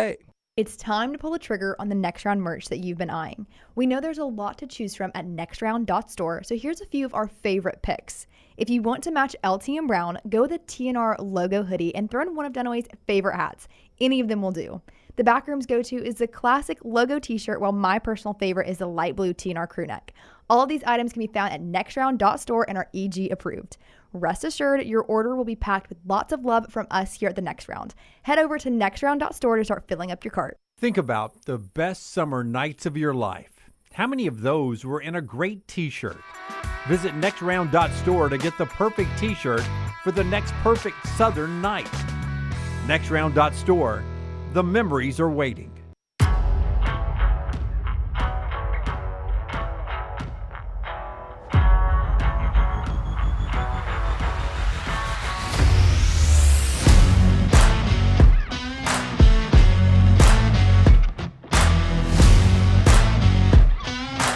Our buddy Charles Barkley with us in just a second. Show being brought to you by Hemp Hill. They bring you Lance's Lock every day as well. lanceslock.com to get the plays, maybe some basketball. NBA heading to the All-Star weekend this weekend. I'll play the Daytona 500. I didn't play the Super Bowl. Yeah, won't play the Super Bowl, I'll but do the Super Bowl racing. Ray the board on some NASCAR. Who you got in the 500? I was just looking at the odds. I think I told Sterling Marlin.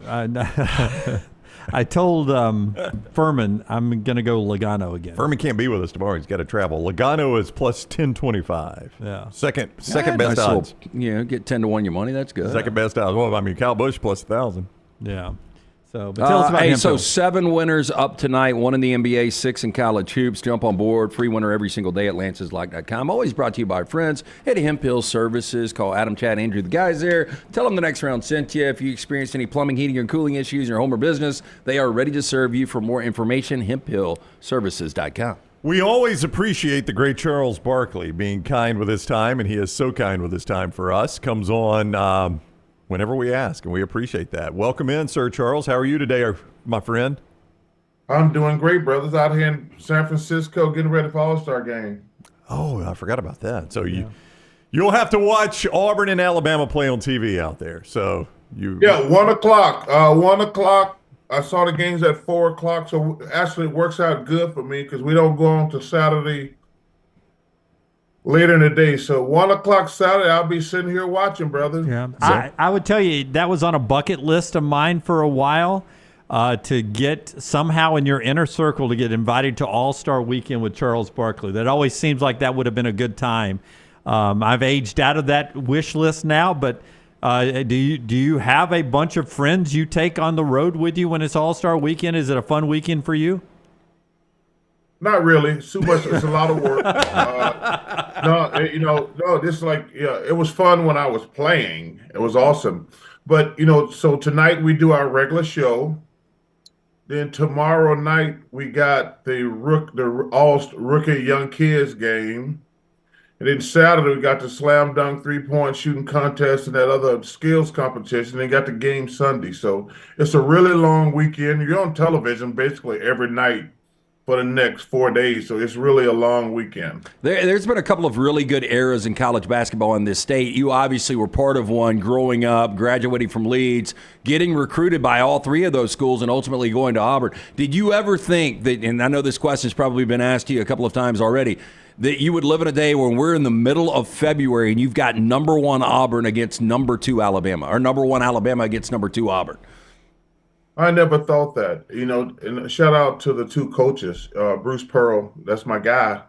I never thought, number one, I never thought Auburn would go to a Final Four. And him taking Auburn to the Final Four that's the greatest accomplishment in Auburn basketball history. And secondly, he's got people upset if we don't make a deep run. And that's all because of Bruce Pearl and his coaching staff. Man, they are amazing. And I got to give love to Coach Oates. Obviously last year Alabama made it to the Final Four. Coach Oates is a terrific coach. It was interesting. I was looking at a couple of tapes of him X amount of years ago, and he was at Buffalo. And I was like, yo, man, that guy can really coach. Because the one thing I figured out when I'm watching, so right now I'm watching about 3 or 4 college games a day for the last month, basically. I said, a lot of these coaches got no idea how to coach.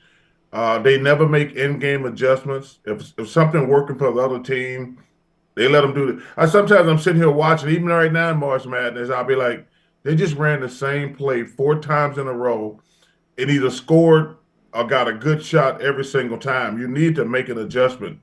But we're very lucky to have Coach Pearl at Auburn. And I'll tell you what, I hate to give Coach Oates his flowers, but, man, he's done a hell of a job down in Tuscaloosa. He has, and we'll start with Alabama. We'll talk about both of them with Charles Barkley. He runs a style that is closer to what the pros are running that you watch every night than a lot of coaches run, yet it seems so much more entertaining on the collegiate level at times. Charles, why is that? Well, that's a great question. Well, number one, I don't think they play as many games. Well, obviously that sounds stupid, but to see it twice a week instead of 7 days a week is probably a big reason why. People get tired of seeing the NBA players just run up and down the court jacking up threes. Every NBA game is the same. If you make your threes, you win. You miss them, you lose. I think that's the big issue. Yeah, he has a terrific system down there in Tuscaloosa. If they make shots, man, they're tough. If they make shots, they're tough to beat. But I think the game is going to come down to anytime you play in a hostile environment, you got to keep your poise. You got to limit your turnovers. You got to do a good job of rebounding. I always tell people the 2 most important stats other than shot making, and shot making is important, but turnovers and rebounds are always being the key to basketball games. If you make all your threes, that's an outlier. But if you don't rebound the ball and you turn it over, you're going to lose, especially against a good team, first and foremost, but in a hostile environment. Because I know it's going to be hostile. Because this rivalry, you talk about Ohio State and Michigan, Alabama, Auburn, Duke, North Carolina. There are a few rivalries that mean so much. Yankees, Red Sox, Lakers, Celtics. You can count, it's probably less than 10 great rivalries in sports. A lot of times, like for some reason, the Chicago Cubs want to call the St. Louis Cardinals a rival. I'm like, y'all not rivals. Y'all haven't ever won. Y'all won 1 championship. They won 20. That's not a rivalry. That's like living in Arizona. Every time the Cardinals play the Dallas Cowboys, they call it Cowboys Week. I said, wait a minute, y'all are clearly not comparing us in Arizona to the Dallas Cowboys. Right? Please stop it. Just because you get excited to play a team, that doesn't make it a rivalry. Yeah. Charles Barkley is with us. Just between your 2 ears, you're a great sports mind, but you've been around all these great athletes. And I wonder if you could give advice to Aiden Holloway for the mental game he's got to play on Saturday, because he was at Auburn. Now he's at Alabama. He's a big part of what Alabama does now offensively. If you were giving him advice on how to handle playing his old teammates, his old team, his old coaches in this setting, what would be the advice you've learned over the years in that special moment for that one particular player? Yeah, it's a very difficult situation, first and foremost. But you got to calm down and not try too hard. Because I've been in it twice, and I was so hyper and nervous. And then I figured out, like, yo, man, you need to calm your ass down and just play, because you want to come out. You want to come out and kick their butt. Let's be realistic.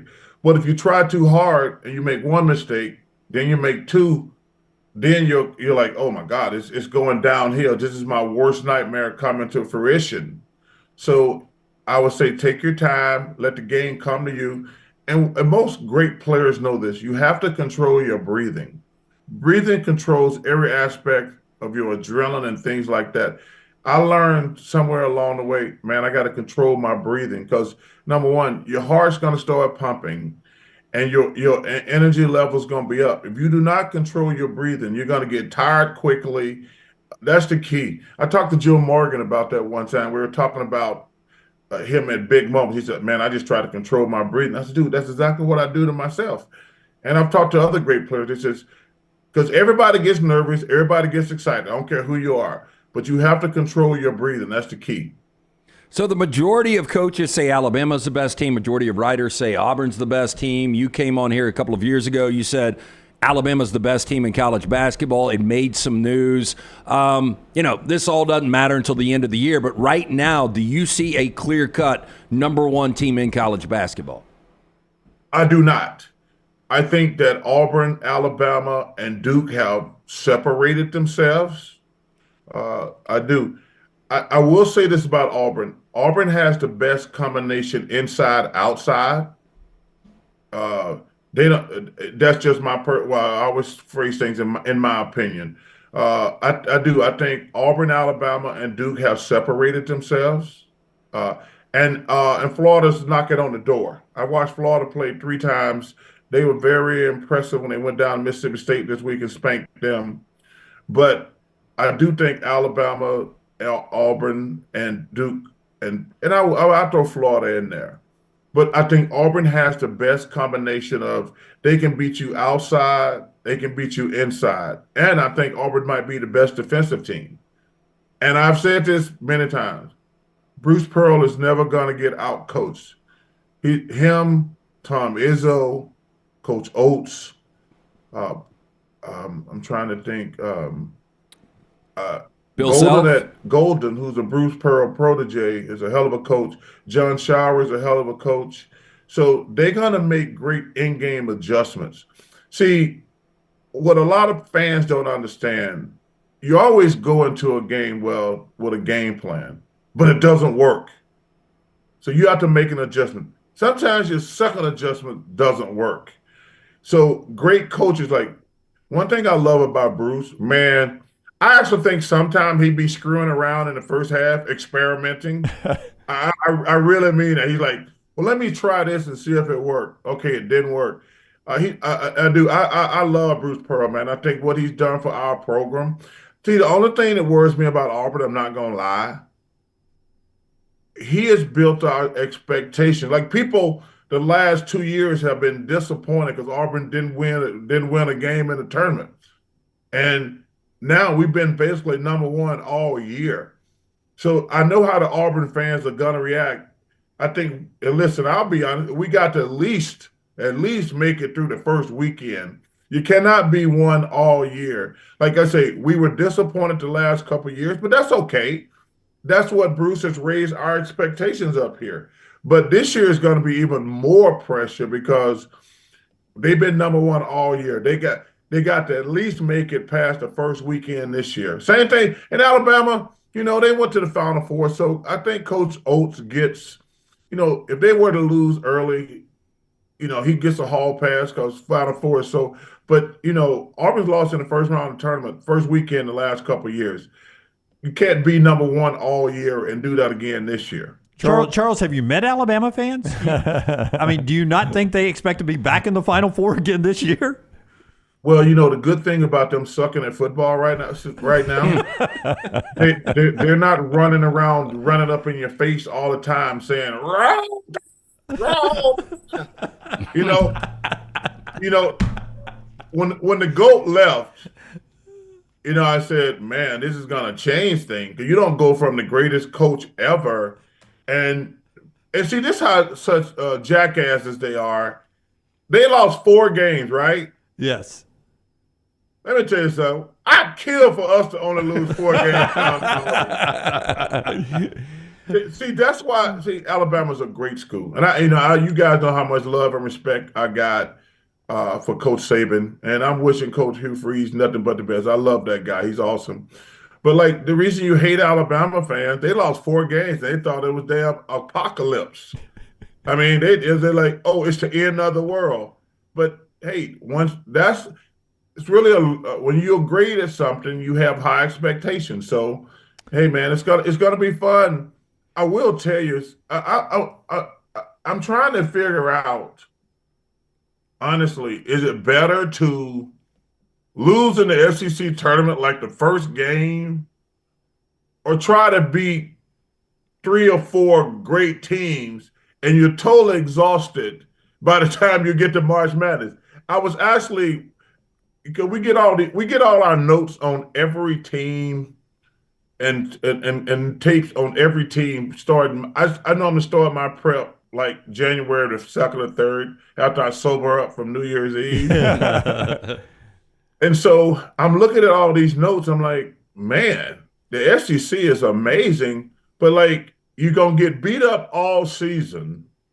But when you go to that SEC tournament, if you have to win 3 games in 3 days, are you going to be mentally or physically exhausted by the time March Madness comes around? I think that's a very fair thing. As a coach, you have to say, we're not out here trying to tank it, but I ain't going to be too upset if we lose the first game and we drop from number 1 seed to a 2 seed. I would say coming out of Nashville last year, I would not have spent any money on Alabama stock, and I would have bought a lot of Auburn stock. Yeah, I did. Yeah, and to your point, the opposite of what you thought would have happened. Alabama pieced it together and made a run, and Auburn couldn't. It's tough, man, because like you say, and the SEC is better than last year. Yep, the SEC is much better. I mean, I think South Carolina, which almost won their first game in conference last night. Vandy is decent. And I think the rest of the teams are ranked, right? Yeah, pretty much. Pretty much in the tournament, yeah. I mean, it's South Carolina's 0-11, but they beat Clemson, and everybody else is either on the bubble or in the bracket with Lenardi. So, yeah, absolutely.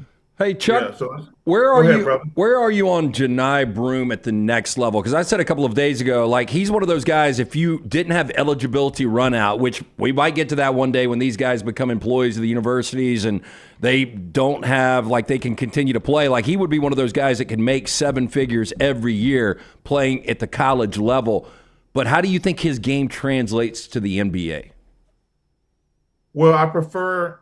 No, I don't like talking about college kids in the pros because I think you have to wait and let it play out.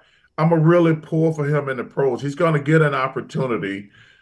He's going to get an opportunity to play in the pros. I would love to see him in the pros, but he's going to have to make it in the pros, and that he's going to get every opportunity because he's a great college player. He's a great college player. And I want to see him do well, but he's going to get an opportunity to play in the pros. Do you, as you watch him right now, there are a lot of Auburn fans that are concerned about his explosion as he continues to fight back from that ankle injury. Does he seem like he's struggling to finish at the rim to you?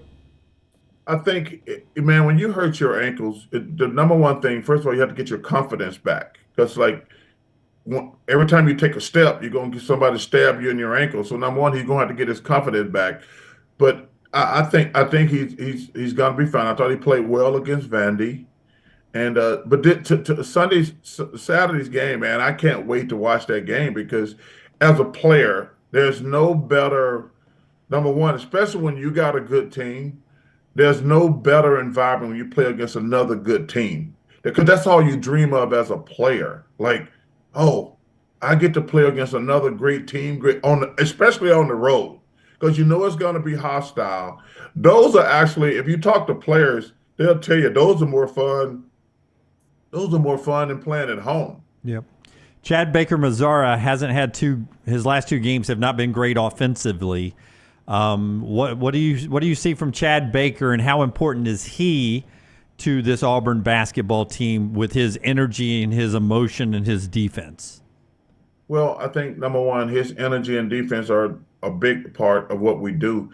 I think what he's got to do is put his damn head down and go to the basket. Guys have to understand when you're not shooting the ball well, shooting the basketball is the hardest part of any basketball game because you're not going to make 100% of your shots.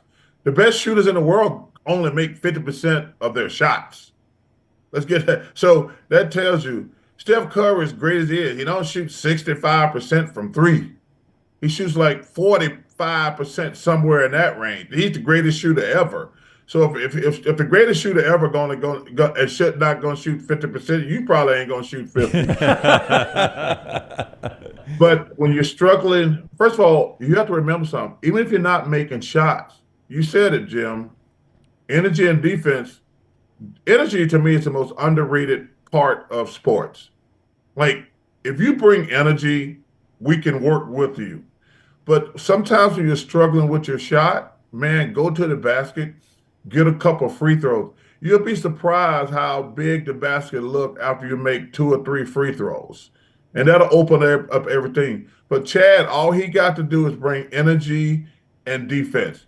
That's one of the most important aspects of this thing, I'm telling you, energy level, especially on the road. Go back to Super Bowl 59. How was your weekend? Did you have the right side? Well, I had the right side. You guys know I'm an Eagles fan. I went to Vegas for my 27th straight year. Wow. I take about 10, 15 guys. I've been doing it. We play golf.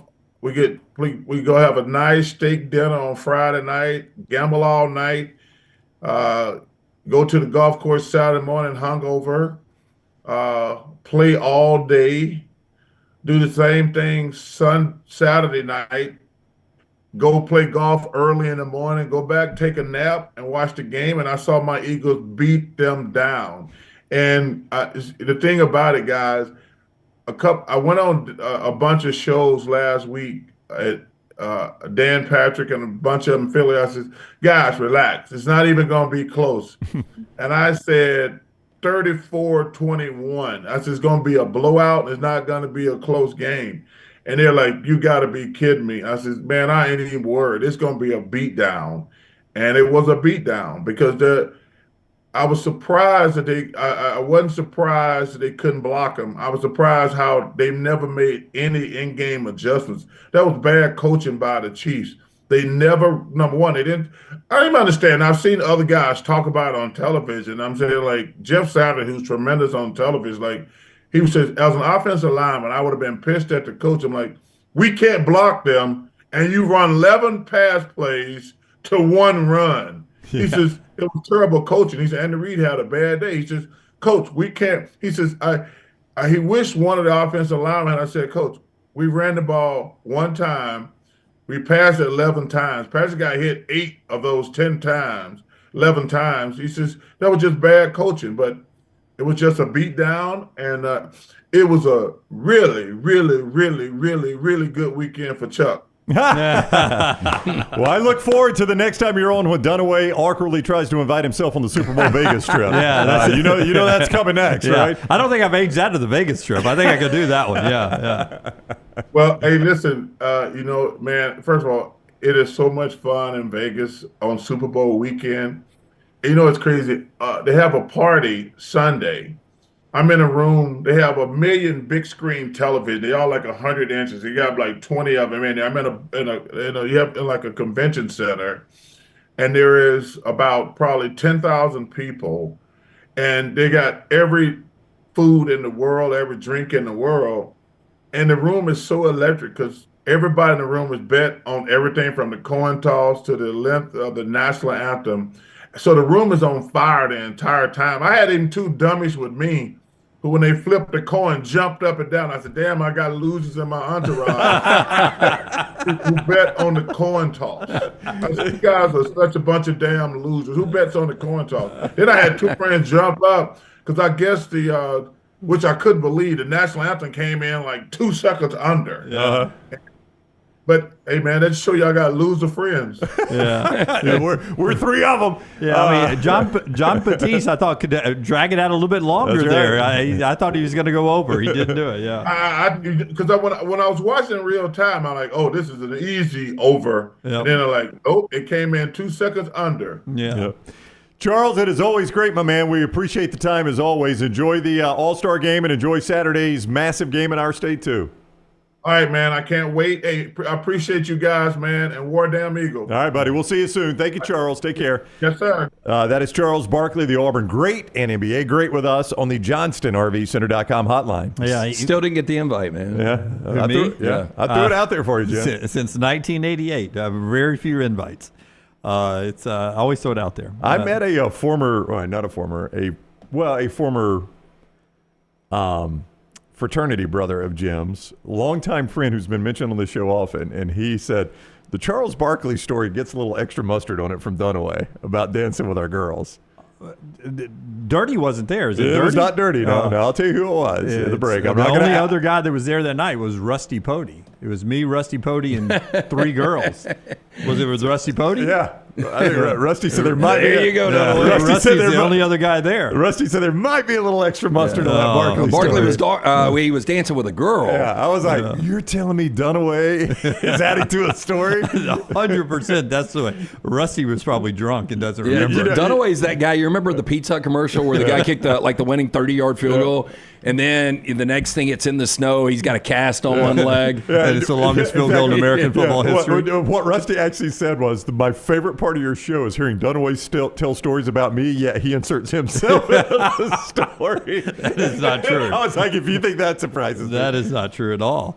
I need to see Rusty Pody. Hadn't seen him in years. He's a good dude, man. He told me to tell you hello, and I forgot to do that until just now. Our friends at Way to Wellness, your journey to healthy living. See, at least I got the crowd right. 3 girls and Rusty Pody. True. I was impressed. Way to Wellness helps you with your weight loss right now. I saw Charles down at Auburn too, man. Thin, looking you good. can tell by looking on that video. He's dropped a lot. Looks fantastic. Our friends at Way to Wellness can help you as well. Injection therapy, if you want to go that route. Meal replacements. These protein bars that tie you over until you get to a healthy lunch or dinner. You can even enjoy ranch with every meal like I'm doing right now and still lose some weight. Way to Wellness. It's a planforme.com, planforme.com. No contract.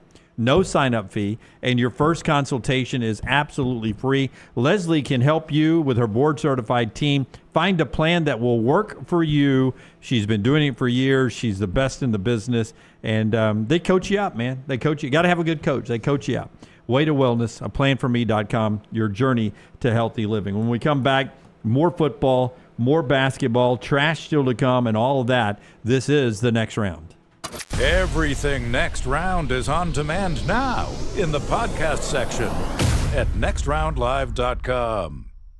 Make Valentine's Day special with our friends at the New York Butcher Shops. Right now, their Valentine's Day special, you get 2 certified Angus prime beef choice fillets, 2 twice-baked potatoes, fresh salad for 2, and yeast rolls. The choice, $59.99. The prime, $74.99. Available for pickup right before Valentine's Day. 2 locations. The New York Butcher Shop, Cahaba Heights, 205-970-7300. The location in Greystone, Highway 119, 205-703-8825. This Valentine's Day, make it rare quality, well-done service. The New York Butcher Shop. Things fall apart. There's even a book about it, but that doesn't mean you have to break the bank to fix them. Ryan Brown here for The Next Round. Our friends at Mortgage Right have a new renovation option that will make repairs and other home improvements easy. If you've recently purchased a home and find yourself short on cash, or you're looking to buy a fixer-upper, Mortgage Right's renovation loan program can help you spruce up your space. Repairs can be made to your roof, plumbing, flooring, and more with the help of top-notch mortgage professionals. So get your fix by visiting mortgageright.com/TNR. And MLS 2239, Equal Housing Lender.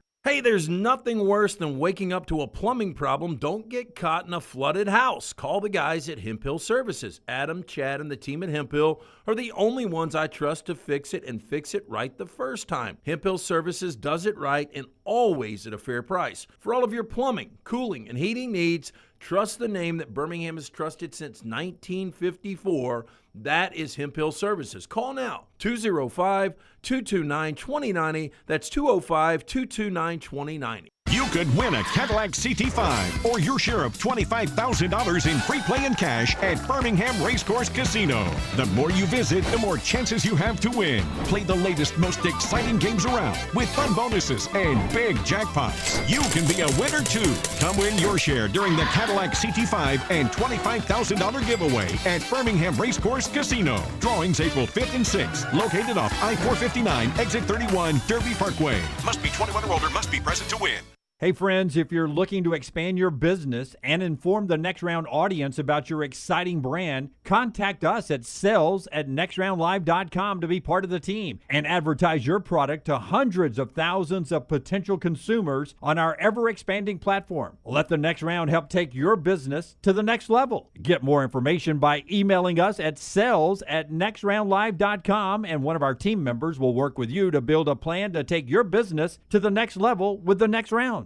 As we all know, there's no off-season when it comes to college football. If you want to stay in the know with all things Alabama, join us over on covercrimson.com and get $25 off your annual subscription. We'll keep you up to date and give you exclusive content all the way to the first Saturday of football season on covercrimson.com. All right, Auburn fans, I want you to become a member of thebarnauburn.com and join in on the fun. Whether it's recruiting discussions, off-season chatter, or the latest Auburn athletics news, we've got it all. Get $25 off your annual subscription when you sign up for your account at thebarnauburn.com today. War Eagle. When you crave activity like we do, you belong in the Roback family. Get the best golf wear, hoodies, and activewear for men and women at Roback.com. Use promo code TNR20 to get 20% off your order. That's Roback.com, promo code TNR20. The World Wide Web is a large place. Find all your favorite people and content in the same spot. NextRoundLive.com is full of wonderful tidbits about the show you know and love. Find our gear, listen to your favorite personalities, follow our socials, and enjoy your trip to NextRoundLive.com. Want more of the show? Download the app or visit nextroundlive.com for the latest podcast, The Mystery Fifth Hour, our Not For All Ages podcast, The Last Call, and the entire Double Down Media podcast family. All at nextroundlive.com and on the Next Round app. Do you need some refreshed college wear to represent your team this year? Shop Roback's Game Day collection that includes both Alabama and Auburn. From quarter zips to hoodies, Roback has it all. Get 20% off on us using code TNR20 at roback.com. Jim Dunaway, Lance Taylor, Ryan Brown. Live from the Birmingham Racecourse Casino Studios, the Next Round, presented by Bud Light, is on now. The week in the SEC basketball ended last night, the midweek games. Everything stayed the way it was supposed to go last night. Chalk, 19th ranked Ole Miss, went on the road against South Carolina. 21 Missouri beat Oklahoma easily. Arkansas got back into the conversation on the bubble by beating LSU.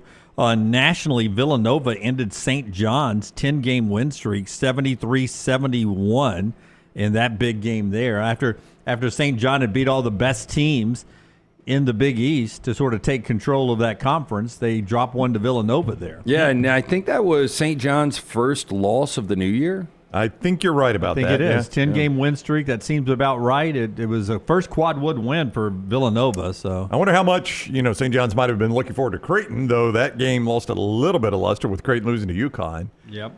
At home the other night. We were building up that Sunday St. John's Creighton game like it was the game of the year in that conference, and they're both kind of not limping in, but coming in off a disappointment. It was Gary Parrish talking about that. You know, I'm not going to say that people are like, hey, go Johnnies, but there is a buzz, and they have moved their regular season finale from Cornhusker Arena to MSG just because of demand. Yeah, so they're just playing the rest of them in MSG. So Cornhusker holds 5,600. MSG, what is it, close to 20,000? Yeah. I mean, that's pretty good demand that St. John's fans are getting. I just didn't know what that fan base was like. Obviously, big city. I wonder if it's back to the level of excitement it was during coming to America. I don't think so. You don't think so? No. I mean, St. John's. That was a big deal. St. John's basketball was a big deal in coming to America. Eric LaSalle and Eric Murphy. Yeah. Cooper Flagg last night. Eddie Murphy. Eric Murphy. Cooper Flagg, 27 points, 5 rebounds, 3 assists, 3 steals. Duke easily beat Cal last night. Didn't get the cover, Dunaway. Wake Forest, they blew a lead and lost to Florida State. They're going to likely miss the tournament. Remember when we did that game, Brownie, in the preseason? That was supposed to be the second best team in the ACC. They're one of the reasons why the ACC is having a down year. Yeah, Alabama played them in Boutwell, and the media had just picked them, as you said, second in the ACC. And I remember us talking about, you got Duke, and then, boy, you got Steve Forbes' team right here. And and they look good that night. I mean, Alabama beat them pretty bad, but they they look good in a bad preseason loss, and it has not clicked for them for whatever reason. They were up 14 at half. Yeah. Texas Tech is number 12 in the country. They had a fun game with Arizona State, double overtime, 111 to 106. Didn't cover. Texas Tech is one of those teams you will not know what to do with when we get to the bracket. Yeah, I agree. Yeah, you'll be like, God, I could bounce them early, or they could make the Final Four. That's a lot of those teams, like a Michigan State. I don't trust Michigan State. I don't either, but they're good. I don't trust Michigan, but they're good. It's funny. People are talking about their coach going to Indiana. That's like Tennessee. We talked about Tennessee could win this whole thing. Tennessee could be one and done. Yeah. I mean, they really could. Absolutely. We talked about that yesterday. Getting all these bids in the SEC could be the storyline of just how they didn't meet expectations. I mean, there were very few. There was no top 4 seed that limped in worse than Alabama last year. I mean, Alabama absolutely limped into that NCAA tournament. Yep. One and done in Nashville. And badly one and done in Nashville. And they made the Final Four. And to my point with Charles, nobody looked better coming out of their conference tournament than Auburn. You're like, oh, my God, 4 seed? Everybody gets on me, but with their swagger and the way they won that tournament, I thought that's the hottest team in America. I mean, but they're going to have to play UConn. I was like, that'll be the upset. They'll upset UConn and go in and win this dang thing. Brackets coming up soon. We'll have a big announcement about our bracket challenge and about how you can win on our bracket. All that coming up a little bit later on in this basketball season. But we're working a bracket challenge for a bracket punishment at some point. Oh, I thought of a really good one the other day. I get them suggested randomly. I need to start saving these because I'll have to pay it off at some point. Make a sheet. I'll try to. Make a sheet now. Yeah. As people send them in, write them down. And when you think of them, write them down because we'll have to come up with one. I enjoyed the one I did last year. I know you shouldn't enjoy a punishment. It was a punishment, but it was an enjoyable day of running around and hitting a three-pointer in 5 different D1 schools. Would you guys agree to this? Mac and cheese month. You have to eat mac and cheese for every one of your meals for 1 month. Ooh, Lance, that's a lot for a month. That's a punishment? Yeah. What are you talking about? Luckily, at our age, it is. I mean, it sounds good, but Tyler, there's no protein. What about if we had to do a Kraft box of mac and cheese, the original, the OG? I like that mac and cheese. Can you add protein or no? It's just mac and cheese all the way. You could, but that's got to be the basis of the meal. So if you wanted to cut up chicken, you wanted to put protein in, fine. But it would have to be 4 straight weeks of boxed mac and cheese. I think would be difficult. Oh no, this is easy. There's a restaurant where you can build your own mac and cheese bowl and locally. Well, I okay, guess we're not going to get fancy code, like that, but I think this is something that could go viral too. Yeah, like how many? I've never seen a mac and cheese month. I mean, I would do it. I would do it if that's what we decide to do. How can I see this? That's going to be honor code. It is honor code. How can I say this? But I guess we would have to. You'd have to document every one of those meals. Yeah. Now that's the thing is, I always like to try to find ones that pay off on the video and on the show too. Right. I want people to be able to watch it, and I think that would. Yeah, I think it would to a certain extent. If you did your mac and cheese daily journal, and maybe it's just 2 meals. Do what you want for breakfast, and lunch and dinner has got to be mac and cheese. Daniel says we got to go back to Minnesota where the Viking listener is and do the ice plunge. That ain't happening. That's a hard pass for me, dog. I would say though, the mac and cheese doesn't sound bad on the surface, but when you got a weekend, I'd be disgusted. Just a week by the end of it would be tough. But it would be the honor code thing. That was the only thing that would worry me. Not that I don't trust anybody, but I would do it. I would do it. I would stick to it. I hope you guys would too if we decided to do something like that. I mean, last year's challenges weren't good. I can't even remember them. I can't remember what y'all's two were. I was going to be something with the spring game. I thought it was okay. I thought mine was fun. I thought yours was going to be the weakest one. It was weak. Yeah. All right. This hour brought to you by our friends at Champy's World Famous Fried Chicken. Hey, how about you got to be locked in Champy's Chicken for 48 hours, and for every piece of chicken you eat, You get 1 hour knocked off of it. That's as Tyler would say. That's punishment. It wouldn't be. I would sit there and eat my way out quickly. 2 big breasts at a time. Great sides. The Mississippi Delta recipe tamales. Champy's world famous fried chicken. Highway 119 in Alabaster. And our McCurry Spotlight, if you'll get that ready to go, we'll jump into our college football spotlight today. It's what LT wanted to bring up, the 3 biggest college football storylines this offseason. Just off the top of our heads, what we think we'll be watching of, counting down to the season. Hit it, Tyler. The College Football Spotlight. You need a car, van, or truck, you rent from McCurry. McCurry Van and Car Rental, local rental company you can depend on. All kinds of vehicles to choose from. That includes trucks, SUVs, passenger vans, easy to rent, in and out fast. Locations in Athens, Muscle Shoals, Huntsville, 2nd Avenue Northwest of Coleman, Skyland Boulevard in Tuscaloosa. Reserve that rental today, 256-559-1003. That's 256-559-1003 or McCurryRentals.com. I'll start it off here because, last mention of Dusty and Danny today, but I was on today, and other than the Greg Byrne comment first. Are you going to guest host one day? They brought up, I pinched that at some point, much like a Barkley trip. If you guys are on vacation, I'll fill in. After the Byrne, before we got into it, they set up the basketball transition from football there. It's like, well, I would assume with Alabama having such a great basketball season, that takes a little pressure off of Kalen DeBoer. And I was like, no. That would be a bad assumption. Not at all. Yeah. Terrible assumption. I would imagine one storyline going into the season is going to be the pressure on Kalen DeBoer to make a college football playoff, to improve off of what he did last year. That's got to be one of the biggest storylines in the country. I think DeBoer, I think that is going to be that pressure-packed year. But, one of my 3 storylines was going to be who was this year's Ryan Day. Ryan Day going into the season had a great regular season record, but had yet to win a championship. And then with the $20 million, whatever that number was, roster. It's got to be James Franklin. I might say Brian Kelly. Yeah, I was going to say Brian Kelly, Lincoln Riley. I think DeBoer would be in that conversation, although he's just in year 2. Dude, James Franklin is Ryan Day this year. Yeah, but James Franklin built equity for himself by winning multiple games this year. Like, I think there's a scenario aside from winning a national championship. Do you think there is, I guess I should ask, besides winning a national championship that would please Penn State fans? I don't know, but you guys, everybody would agree, this is the best year he's had at Penn State. Oh, it is. So I would agree. It's hard to come off your best year and then have the pressure of making it an even better year when you've been there as long as he's been there. But it looks, and maybe we're just realists because we know that he's not going to win a championship. I got my quarterback back who didn't go to the pros. I got my running back didn't go to. I just got Jim Knowles for them, and we're paying him $3.1 million a year. That's a good point. It just seems like we're spending and buying and doing Ohio State things.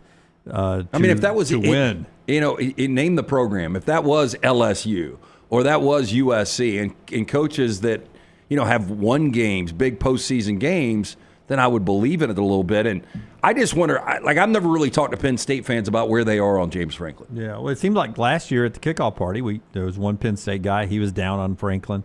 Seems like they don't love him. I think, look, emotional moments and things like that, but when you watch the video of him leaving the field after the Ohio State loss, having to stop and have a confrontation with a student, when he gets in the tunnel, they are chanting "Fire James Franklin." I mean, he's not beloved. I mean, that may not be representative of your full fan base, but he's certainly not beloved. Yeah. We're not at that point. But I still think Penn State fans are like, damn, we did a little damage. Now, maybe there will be a bigger expectation with all that coming back and with Knowles. You did a little damage, but you still got to – you beat SMU and Boise State. Yeah. Far from name brands. You got to the name brand, and you still couldn't get over that hurdle. Had a great draw. The ultimate storyline this year is going to be – and I'm going to take a different angle on it. We'll go Brian Kelly. I'll agree real quickly with you is that they did spend a lot of money, and they won the portal, much like Ohio State did last year. So there is roster pressure on Brian Kelly to deliver this year. I'll give you that. I would say, and it's year 4. Yeah, I think even deep trip or bust for him. Like, I don't think Brian Kelly can just go to the playoffs and everybody be like, okay, there we go. Lance, I think he's got to win and advance a couple games. Yeah, maybe. Well, what would happen at that point is you're probably 10-2, and then once you get there, you're like, Well, look at teams that made noise. Like Ohio State had 2 losses coming into this last year. Yeah, why can't we make this run? Maybe you get another Saturday night game at Tiger Stadium in the first round and you advance there. And then I think you would need to advance again in the next round against one of the top 4 seeds if you're in that situation. So they came close last year, but this Texas hype, not Texas, it's going to be the Arch Manning madness, basically. Ooh, Manning madness. And you guys, correct me if I'm wrong, I can never remember a quarterback that will be starting their first season with this type of hype. I mean, Tebow a little bit. I was going to say, but he didn't even start. This is different than Johnny Manziel because nobody knew who Manziel was. The crazy of the Manziel was after he beat Alabama. Same with Cam Newton. Yeah, same with Cam Newton. After we saw him play, the expectation for Manning is to be those guys before he's even started. I think it's Tebow because you knew how highly recruited he was, and then he did the. Not even really split time. It was just situational with Chris Leak. But won a national championship. But they won a national championship, and in the situational play, he showed who he really, was going to be. So I do think it's probably the most hyped quarterback we've seen since Tebow. Yeah, and so I'm like kind of in the middle. Like people just believe that Manning's going to win a Heisman. They're going to win a national championship. He's going to be just as good as his uncles. I'm not buying it because if he was that good, I think he would have played over Ewers. First of all, he's got to be better than Quinn Ewers. For his uncles, he's got to be better than Quinn Ewers. And I think it's going to be about like Quinn Ewers. I think he's going to be good. I don't think he's going to be like sensational on the next level, but man, I don't think there's going to be a more hyped storyline than Arch Manning. I mean, it's wild. I saw a clip. I did not see the whole interview, but I saw a clip of the Dan Patrick Show from New Orleans, and Cooper was a guest. Like, we're interviewing the guy's dad, and I know he's a Manning, and Cooper's supposedly really entertaining. I've never spent a ton of time around him, and I think they might have actually been doing their show from Manning, so there was an obvious connection. But, I mean, we're talking to Cooper Manning. We're talking to Arch's dad. That's the level we are in this mania with this kid. Yeah, 100%. I've had that to talk about at any time. Arch and just the craziness around it. That absolutely is a big story. I'm sure we'll do that a bunch. Another one is, who is this year's Arizona State / Indiana? We're probably year in, year out going to see a team that will make a run like that just because of the complete flip of a roster. Yeah, and you get a good schedule in one of these power conferences that, multiple big – Arizona State did it out of not a multiple big league, which makes that interesting. And I'm going to say this, we're not going to see it coming. Yeah. And what I mean by that – Well, you didn't see it with Indiana or Arizona State, like last year we thought the team might be Iowa based on that conference schedule that they had. This year, people are going to talk about Illinois. We've already talked about them. But I think it will be one of these teams we do not see coming. Yeah, I'll say BYU out of the Big 12, and I'll stick with Illinois out of the Big 10. 11 wins from BYU. I don't know if they're really sneaking up. Yeah, I think I've said that already on the show, and you've said that again. I got to learn from that. 11 wins last year. They didn't come out of nowhere. That's a good one, though. That's a good one. I mean, do you guys think Manning will be first, second, or third All-American postseason? I mean, postseason's the key because he will be preseason. Because, he's in a friendly offense with Sark. I mean, Sark is one of the best play callers out there. He's going to have a ton of skill around him. He's got everything. I'll say this, though. Like, would you guys right now, without a football skill set, be Arch Manning? Like, he can't fail in life, really, can he? Yeah, I mean, it'd be tough. Like, he's going to get hooked up in some form or fashion. His dad is such a successful businessman that, I mean, at some point you just go in the family business, right? Right. And his uncles are successful businessmen. His grandfather's a successful businessman. I mean, the family's going to be fine. But boy, he's set up for success this year. But I just don't know if he's going to be one of the 3 best quarterbacks in college football. And if he's not, it's going to be a major disappointment. Yeah. Some storylines to think about as we approach spring and then the summer countdown 191. That's our McCurry Spotlight today, brought to you by our great friends Brownie at McCurry. McCurryRentals.com. That's the website to start at, McCurryRentals.com. Dennis Dodd writes at CBS. He ranks all the, gives a grade to all the first-year hires, the offseason hires this year. And what I want from you guys is a reality check on what to expect from these guys this year. Like, for instance, Rich Rodriguez is graded by Dennis Dodd as an A-plus hire for West Virginia. By the way, he's got Pat White on the staff as a quarterback coach. Yeah, but, it's amazing how many players are going back into it now. Probably be better if Pat was quarterbacking for him. But A-plus is the hire of Rich Rodriguez from Jacksonville State. What's reality? Well, I mean, let's look at – we haven't seen this a lot with guys that are coming back. Bill Snyder did it at Kansas State. It was okay. I think he had 1 year with oh, my gosh. Who's the Colin Klein, maybe? Was Colin Klein his last quarterback? Oh. I think so. Was a Heisman finalist. Okay. But that was a really good team that played in a Fiesta Bowl. I just don't know if you can replicate coming back around.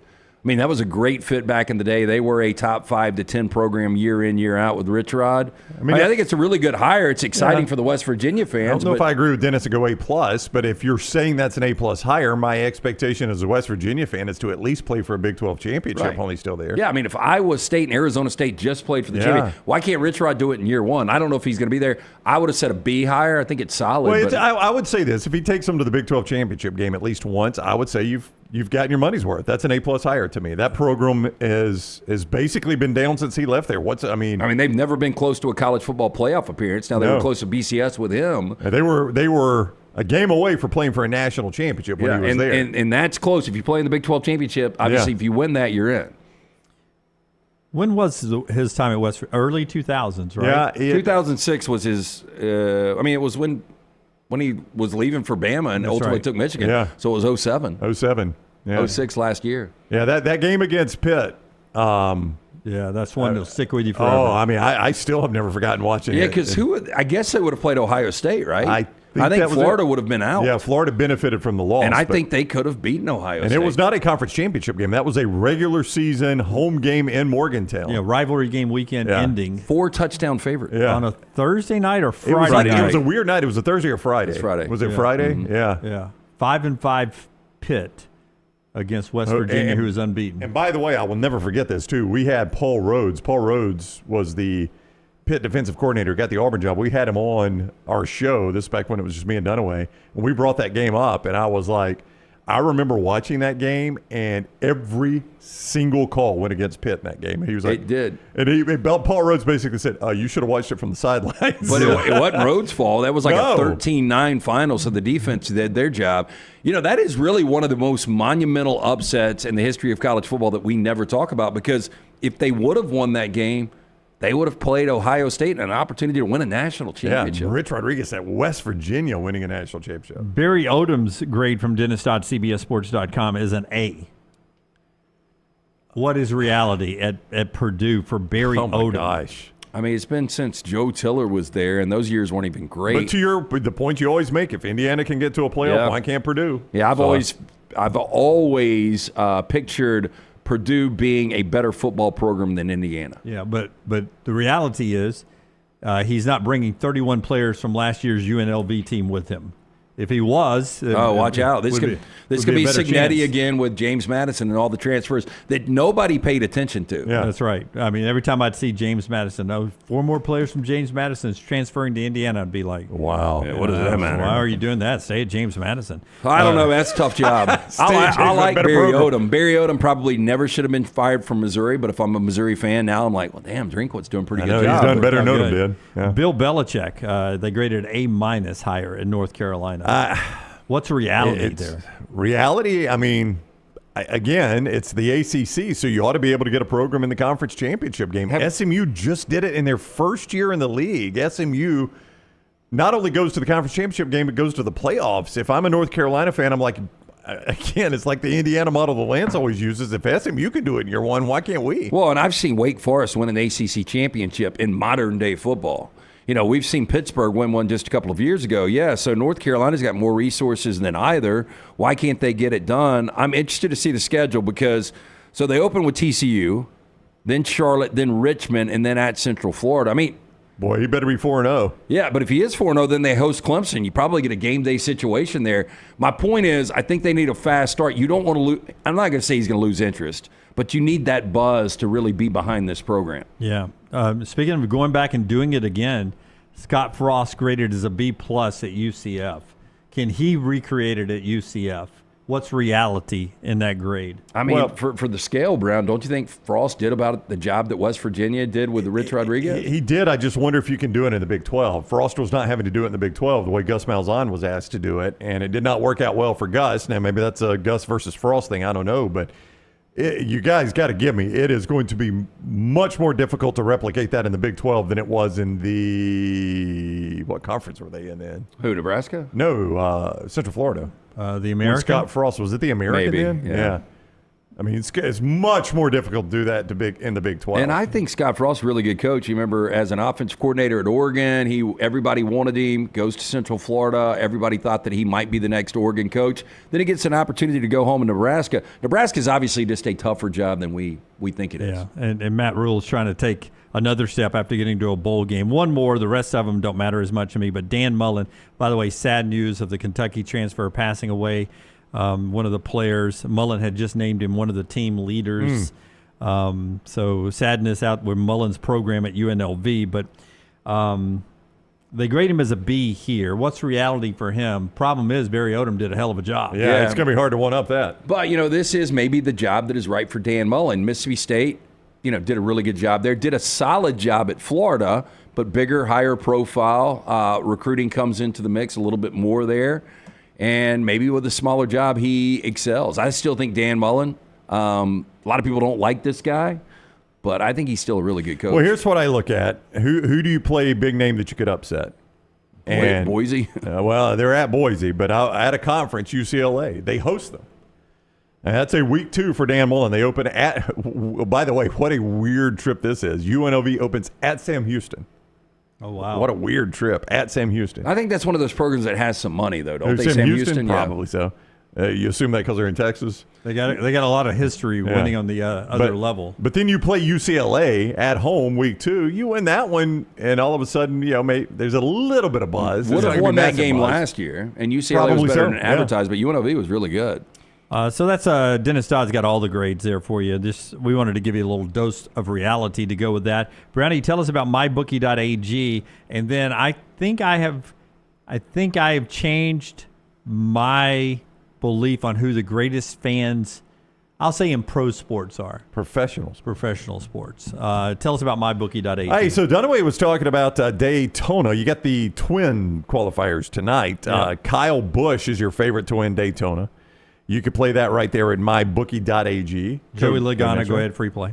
Logano free play. He's plus 1025. He and Ryan Blaney plus 1025. Bush plus 1,000 in that one. So you can play that right there at mybookie.ag. All the college basketball for tonight and tomorrow night and over the weekend with the Auburn at Alabama game. It's all going to be right there at mybookie.ag. In the sports book, when you initially sign up there, use code NEXTROUND in the sports book. That gives you a 50% bonus up to $1,000, 50% up to $1,000 when you use code NEXTROUND at mybookie.ag. So many of you like the casino side, code TNR Casino. That's the code you use there. Code TNR Casino gets you a 300% bonus up to $2,000. All of that is right there in mybookie.ag. Bet anything, anytime, anywhere with mybookie.ag. Code NEXTROUND on the sportsbook side, code TNR Casino on the casino side, mybookie.ag. All right. 1 million plus fans expected to be at the parade today in Philadelphia. They probably won't cause any damage. No, or anything, nobody right? will climb a pole.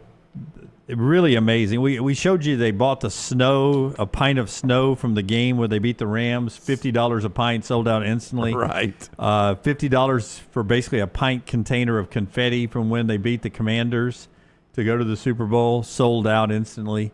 Almost sold out now of confetti from the Super Bowl at $50 for basically a pint container of confetti. But Fanatics says that they set a record 24 hours for Super Bowl gear and memorabilia for a 24-hour period, and they're on their way to breaking the all-time Super Bowl gear record in sales after winning the Super Bowl, which would break their 2018 record set by the Eagles. So best or most passionate? Which one are you giving me? Well, I mean, most passionate, I guess. I mean, what? It can't be best. They boot sent and they threw a battery at J.D. Drew. Yeah. And I think it was a car battery. I didn't like J.D. Drew. So And I've seen way too many videos of Philadelphia fans after wins. It's one thing when you're bitter about a loss and you want to call somebody out. It's bad enough. Yeah, but in a win, when you're taking people's hats off. Yeah, their fan base had a guy expelled from the stadium for life this year. Don't forget, that was a Philadelphia fan. Yep, sure was. Yeah, I don't watch the show. I've seen a couple of episodes. I enjoy it, but I don't watch it regularly. But one of the tweets after the Super Bowl, somebody tweeted, Abbott Elementary gets tomorrow off or whatever. Oh, yeah. That TV show. Is it based in Philly? Yeah, and apparently they must have had an episode that had Eagles in it or something because they had, screenshots of the actual episode where the teachers were in Eagles gear. I will say the Eagles are obviously a passionate fan base, and I think those numbers support that. That is an Eagles town. I don't look at that as a Phillies town. I definitely look at that as an Eagles town. And I did catch New Heights, a new episode with the Kelsey brothers, and Jason, who played for the Eagles with his wife Kylie. They were cheering for Trav, but cheering for the Eagles, and Jason was catching that's what they call him on the show. And Jason was talking about how, what a nightmare it was for him that he knew all those guys in the locker room for the Eagles, most of them, and wanted them to win. That was his franchise because I think he was Eagle for life. Kelsey was, but wanting the best for Travis. And he just left that locker room. Yeah. And I think part of the reason why is what I was about to tell you is reports are Travis Kelce is taking a few weeks to decide about his future, and he's getting killed for his effort in the Super Bowl. Like there are some, EG was telling me about some breakdowns of film where Travis Kelce's like Mahomes is scrambling around trying to get some yardage, and it just highlights Kelce. When was she booed? And he's not even moving. When was she booed? Because there were reports out there that really affected him, and I'm like, I hope not. Yeah, pregame, but I don't think that would have impacted his play. I wouldn't think so. But did he address it on the podcast, his retirement, or did they even bring that up? No, they did. They didn't bring it up. He just said it's always tough with emotions after. I'm paraphrasing, but the emotions after a season, and seeing what Jason has gone through. Wanting to be, has he been with the Chiefs his whole career? Who, Travis? Trav? I think so. I think so. Trav is a lifer. Yeah. So that would mean something to go out as a Chief, but I don't think I'd go out if I still got Patrick Mahomes.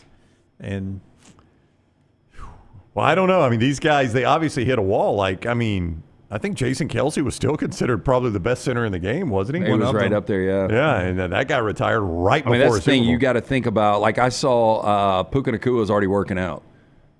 And, if you really want to be at the top of your game, it's year-round. So you really want to put that in knowing that OTAs are coming up, and then you've got fall camp, and then you've got that 17-game grind again. I saw this interview. Guess what social media platform it was on? TikTok. And it was one of the former trainers with the Chicago Bulls.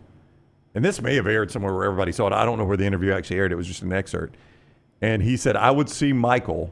They were talking about Jordan, obviously. I'd see Michael after every game, and all he would say to me was 6 o'clock, 7 o'clock, 6:30, 7:30. He goes, that was the time in the morning we showed up for his workout. Yeah. And he was like, it was after every game. And he goes, and if they lost, it was always like 6 or 6:30 because he was pissed and ready to get back at it.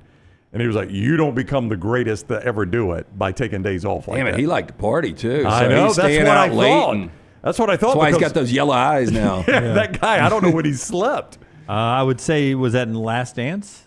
It might have been. It didn't seem like it was. I thought it was something else, but I could have been wrong. All right. When we come back, LT's got trash, and then at the end of the show, we'll talk about some key players in the Auburn-Alabama basketball game. Again, sort of a back-to-work day after a day off yesterday with the hype. If you missed Charles Barkley on our show talking about Auburn-Alabama, the big showdown in Tuscaloosa this week with game day there. Remember, 7:30, the doors open for students to get in, 8 o'clock for the general public. It is free. You can go and be part of game day, even as a old fan or a middle-aged fan or a young adult fan. You don't have to be a student to be there for game day. 7:30 for students to get in, 8 o'clock for the general public to get in, absolutely free at Coleman Coliseum. Game day is 9 to 11 this Saturday for the big game. Trash coming up on the other side. Urology Centers of Alabama bringing you part of the show today. UCA, the fine folks that want you to stay on top of your health as you get a little bit older. When you're not a student anymore and you're going to enter the arena at 8 o'clock, not 7:30, you got to stay on top of your health. That's what our friends at UCA will do for you. They got 16 locations. Find the one near you by going online to urologycentersalabama.com. 205-930-0920, 930-0920 to schedule an appointment. Everything from prostate health to kidney stones, everything in between, vasectomies, they do it all. urologycentersalabama.com. Follow Scott Forrester on Twitter at scottforestertv. Twin Peaks is the best in the game. Here, you're in the red zone for every college rivalry and divisional matchup all season long. I mean, where else are the scenic views as good as your view of the game? Only at Twin Peaks, the #1 sports bar. Let's face it, a home is one of the most powerful assets you can have, and our friends at Mortgage Right want to help you build wealth through home ownership. Mortgage Right is all about providing competitive rates, a variety of loan products, and a multitude of resources for a seamless home buying experience. They treat their borrowers like family and are always looking to bring more happy homeowners under their roof. See more by visiting mortgageright.com/TNR today and start living. That's mortgageright.com/TNR. NMLS 2239, equal housing lender. Hey, there's nothing worse than waking up to a plumbing problem. Don't get caught in a flooded house. Call the guys at Hemp Hill Services. Adam, Chad, and the team at Hemp Hill are the only ones I trust to fix it and fix it right the first time. Hemp Hill Services does it right and always at a fair price. For all of your plumbing, cooling, and heating needs, trust the name that Birmingham has trusted since 1954. That is Hemp Hill Services. Call now, 205-229-2090. That's 205-229-2090.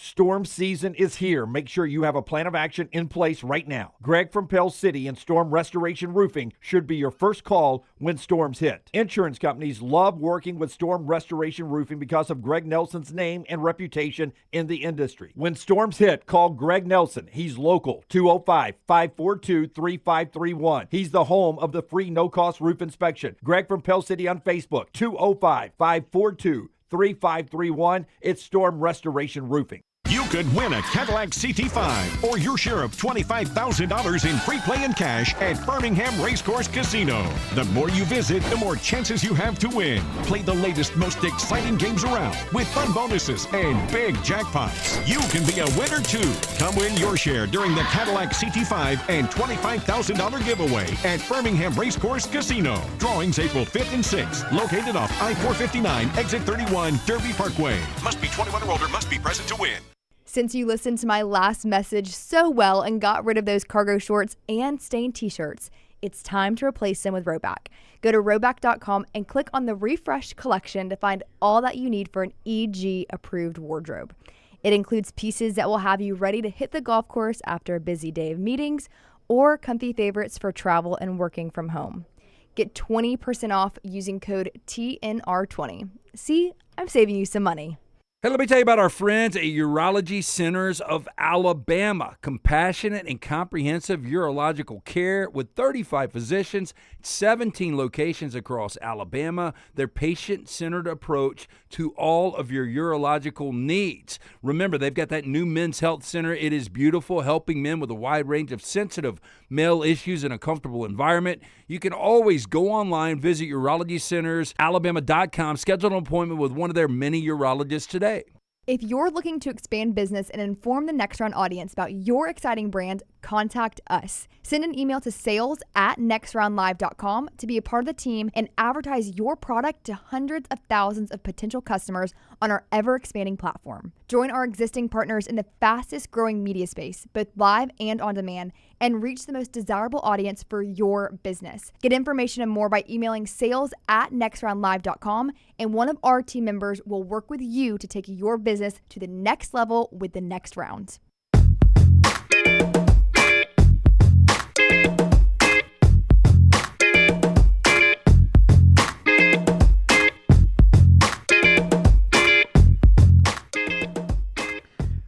Just so we can get it off the screen, Brown says, can you punch it up? Kurt Signetti's sitting on our Q screen in here, And he says, "Can we play the Kirk Cignetti soundbite because he looks like he's staring a hole in me?" I mean, the preview screen is just to my right. Oh yeah, he's got the 1,000-yard stare. I know, and it's looking at me like he has looked at me this entire show. He's looking into your soul. He is, and I'm like, I don't know what Kirk Cignetti's got to tell us, Dunaway, but he's pissed off at me about it. So if we could play it. Well, I mean, before we play it, can you pull me up Indiana's football schedule? How quickly can you get that, Forrester?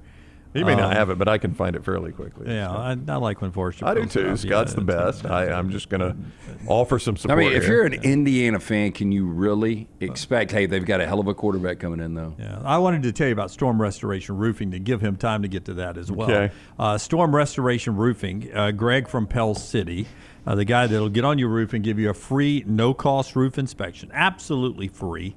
He also is able to help you with some insurance questions. The insurance industry changing a little bit on how it pays out and handles aging roofs, 5, 6, 7, 8 years old. If you got a roof like that, maybe it doesn't need to be replaced, but you may need to know something about insurance in your policy there.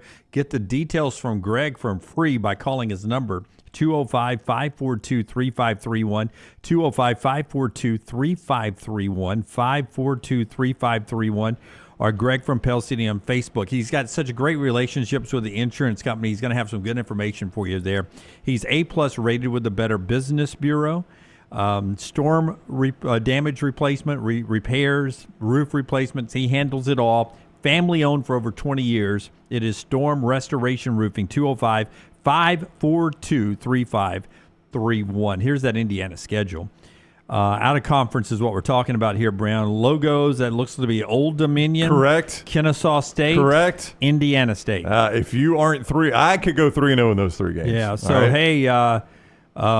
Hey, man, Coach Sig, what about that massive out of conference schedule? Old Dominion, Kennesaw State, Indiana State. That seems like that'd be an easy schedule for UAB even, right? Here's playoff Indiana. Coach Sig, what do you think about the schedule, man? Are you satisfied with the future non-conference schedules that you have, and what's kind of your own philosophy on scheduling out of conference? I like winning ball games, and I think most coaches do. I mean, we play 9 Big Ten conference games, which is more than most of the other conferences. So I'm going to play who's on the schedule, and I think we got Notre Dame coming up down the road, but. I'm going to play who's on the schedule. Well, that Notre Dame down the road is 2030 when they have a home and home in Notre Dame. That's down the road and around the corner. Yeah, to get you to that, here are their future non-conference opponents. They have Colorado State at UConn, a home and home with Virginia, another game against Indiana State, UMass, Eastern Michigan, Ball State, and Western Kentucky. Oof. Yeah. I mean, that's as bad as it gets right there. I can't wait to go buy my season tickets. Yeah, that is. I know they play a 10-game conference schedule. That non-conference is as bad as it gets. Hey, and by the way, I don't understand. Like in the SEC, you've got 9, 10, 11, 12, 13 brand football programs that have great history and great moments. In the Big Ten, you've got a few at the top, but a lot of programs that I wouldn't get excited were coming to play in my stadium. You know what I mean? When will the Big Ten, do you think they ever would go to, instead of dividing up that check evenly like we do in the SEC, to where Ohio State gets more money than, say, Purdue gets, or USC gets more money than, say, Minnesota gets, or Indiana gets, or Rutgers gets? You know what I'm saying? Like, There is so much of the Big Ten schedule. He can talk about playing 9 Big Ten games, but it is boring as hell, some of those games that are coming into your place. They don't excite a fan base. If you're Indiana, here comes Minnesota.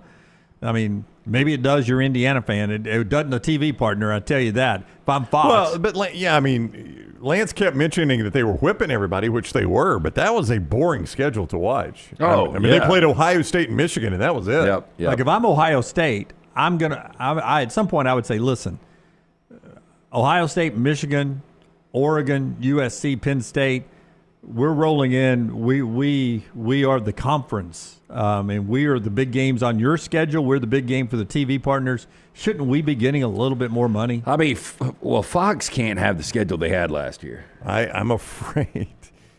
This It's the Big Ten. I know, it's that Big Ten schedule. Like, you're good if Oregon is any good, that is bad for Fox. Yep. Because they can't go show Oregon games. They just can't do it. I mean, they can't Fox go to should have somebody that is involved in the scheduling. Yeah, I agree completely. All I'm saying is we called it on this. We don't get everything right, but we called it on this show when they expanded and Fox and CBS and NBC were dividing up these games. We said on this show, the Big Ten doesn't have that many good games a week to put it on 3 different networks. That's right. Because to Dunaway's point, who do you really want to watch in the Big Ten? Yeah. Ohio State, Michigan, Penn State, Oregon, USC. All right. They can't show Oregon and USC home games on Fox. So you're down to 3 home games you can really show that anybody cares about. Yeah. Yep. And if those teams aren't playing one another, guess what you're getting? Yeah, you're getting a blowout of Ohio State at somebody. I'm getting Penn State, Purdue. Yeah. And it's just, that's bad for the Fox Big Noon kick, but it's what the expanded Big Ten has created. I know we think the ACC is floundering because Florida State and Clemson and North Carolina want to get more money, but there's a reason why, because nobody wants to watch Boston College play Pitt. That's right. Right? Let's do trash, brought to you by Mortgage Rights. Tyler, you got something, Supreme? Now, if that's too much, 12 different appetizers to choose from. I'm a fried dickle pickle man. I'm a fried dill pickle man. LT's Trash is presented by Mortgage Right. Mortgages done the right way. We are proud to partner with our friends at Mortgage Right. Again, if you need any advice, there is no cost or obligation. All you got to do is go online, mortgageright.com, whether you're looking for your first home or your final home, 205-900-7200, NMLS 2239, Equal Housing Lender. One of our buddies, a listener, sent this in. He said, this is true trash. Memphis, Tennessee never disappoints. Just reading straight from News 3 here. All right. It was business as usual Saturday as videos show customers at a food truck in Parkway Village maneuvering around a shooting victim's lifeless body lying a few feet away. February 7th, officers responded to a shooting in the 4500 block of Winchester Road. A man was pronounced dead on the scene. You can literally see people walking up to this lime green taco truck, and I think Tyler's trying to pull it, with a lifeless body that is dead, that has been shot to death, and they're stepping over the body ordering tacos. I mean, they don't shut down the taco stand with a dead body outside? I mean, I would think it's a crime scene. I would also think it might be a health department issue. Now, WREG spoke to a witness over the phone, quote, by the time we stopped pumping gas, that's when the shooting occurred. We don't know exactly who did it. One man was seen going back to the food truck while the victim was lying on the ground. Both those at the food truck as well as those inside of the store did not want to speak on camera. You see the body on the right, right? I do, yes. That is dead as a wedge. I mean, you've only got so much time for lunch, right? Yeah, I guess so. Well, I didn't know it was that close to the truck. I'll take the number 3. Has that got cilantro? I don't really like cilantro. cilantro. Man, those taco trucks are good. I mean, there is... they're some all stuff over, too. You don't really want to order, though. Like From a taco truck? Yeah, you ever see a lingua on the menu? What does that mean? Cow tongue. Yeah, I will tell you. I've had cow stomach, tripe, I think. There is. That menu gets a little, if you're not bilingual, it gets a little confusing. Yeah. You just stick with I'll take a 2, please. A number 2. Yeah, that's probably the way to go. Yes. Is that a burrito? Can we get a bean burrito, please? Yes. Just beans. There's occasionally when I go to a fourth meal at the border that I always wonder what really is that meat too. So Taylor Lautner, I don't know if you guys are familiar, was one of the Twilight guys. Yeah, I've heard the name. I don't know much about him. He used to date Taylor Swift before Trav. No, he didn't. To star in a very self-aware TV series. He has been tapped to produce and star in the scripted series Taylor Lautner, Werewolf Hunter. Now, I didn't know the werewolf was something that people really believed. Like, with these ghost stories and tracking Bigfoot, people believe that. Are people, serious about this? I don't know if people are very serious about it these days, but there's been plenty of records, especially 13th to 15th century on lycanthropy, people turning into wolves. I mean, look at my hands, how hairy they are. Well, that's what happened to Teen Wolf. He'd get pissed off and turn hairy, right? Yeah, I don't. So you saw the new Wolf movie, right? Yeah, Wolfman. It was not good. It looked absolutely awful because you never saw the creature in any of the trailers. Mm-hmm. Our girl Ruth was the lead in it. Oh, really? Yeah. From Ozark? I missed that show. It just did not look good. You know, Black Mirror had an interesting one. Do you watch Black Mirror? I've seen a few episodes. I haven't seen all of them. You need to go back and watch all of it. I mean, Black Mirror is incredible. But they had one of their most recent season was a werewolf-based thing. It's funny when you mentioned Ruth, my intro to Ruth was Ozark. Because I had not stuck with the Americans long enough for her to show up in the Americans. But Jennifer and I watched the Americans. Boy, how uncomfortable are her scenes in the Americans? It's pretty bad. Yeah. So those spies had to go the distance. They loved Russia, didn't they? Those spies had to go to the distance. I mean, wasn't she like a 15 or 16-year-old? Yeah. So anyway, he's preparing for his real calling. Taylor Lautner, werewolf hunter, playing himself. Taylor is drawn into a secret society of werewolf trackers who need his unique expertise. This sounds awful. I'm going to say it's a one and done. Yeah. Where will I not watch this? Is it streaming? It'll be on Amazon. So I'm not going to watch it on Amazon? Yeah. Okay. Amazon Prime, correct. All right. I will not watch it then. When her ex threatened to call police during an argument, a woman, quote, pulled out a dildo and began striking a man with it, according to Florida police, who arrested the alleged sex toy attacker for domestic battery. I do not believe that's how it's used, Lance. Cops were dispatched Sunday to a Fort Pierce residence. Oh. 52-year-old man and 50-year-old Jaleesa Negron. Boy, natural hair color? You could strike a match off Jaleesa. Yeah, you could. You see her beauty mark down there? Yeah, I do. Boy, she looks like she could cuss you out. Yeah, oh yeah. The victim told police that Negron was briefly staying with him while he gathered clothing before relocating from Puerto Rico to Connecticut to, quote, start her life over. While Negron was well behaved a day earlier, the victim told police she was, quote, drinking alcoholic beverages, resulting in her acting disorderly and starting arguments about who he follows on Instagram. Now, at one point, Negron allegedly, quote, began to get into the victim's face, which he believes was to antagonize him. That's when she pulled out the dildo and began to hit him with it. Batteries not included. Technically, it is battery. Negron was reportedly agitated, quote, disorderly, and smelled of alcohol. When the police did question her, they could never get a clear story from her, so she was finally arrested. I'm going to say she runs her side of the jail. When she gets in there. Yeah, I mean, I think she's going to be fine. Yeah, no, I think she's going to be in charge, in fact. We got another person that has been scammed out of money. This is way Stock too photo often. or real and photo? I have never heard of who this actor is, but a devoted Virgin River fan lost a staggering $375,000 over 2 years after being tricked into believing she was in a relationship with actor Martin Henderson. Wow. She probably could be. I mean, who is this guy? That's what I was thinking, because I've never watched Virgin River. I only know that it is a show, but I've never heard of the main Here we go. guy. Gerard Butler meets Luke Wilson. Yeah, I see the Luke Wilson Tim nose. says he's in The Strangers Chapter 2. Okay. Strangers Chapter 2. Didn't see Chapter 1, so I'm probably going to skip on Chapter 2. Tim, have you ever seen Virgin River? My wife's a big fan. Yeah, the ladies like that show, don't they, Tim? Is it on Netflix? It is. Yes. Is it a river where a bunch of virgins, or they just hang out? That is incorrect. Don't believe that's the storyline. That would be the one that was on Cinemax in the 80s. A lot of small town Hey, what do you want to drama. do after school today? Let's go to Virgin River. Yeah. Take a 12-pack down there and see what happens. If you just go eyes and nose, a little bit of our boy Leland Whaley in him, too. A little bit, yeah. You see some of that, Needs Tim? ponytail. Yeah. Yeah, I've always thought Leland looks more like Sturgill Simpson, but yeah. Okay. So the woman, identified only as Leah, took out loans to cover extravagant costs, including a private flight, Bitcoin transfers, and gift cards. She even moved from the U.S. to New Zealand, convinced that she was starting a new life with the actor. Wow. Leah only realized she was being scammed after her friend noticed an article about Henderson participating in a cycling event that wasn't even close to where she was going. Now, the deception began when Leah interacted with a Virgin River Facebook fan. She explained, quote, I left a message, received a response from his agent saying Martin really liked my comments and wanted to talk to me. We hit it off immediately and talked about favorite foods and common interest.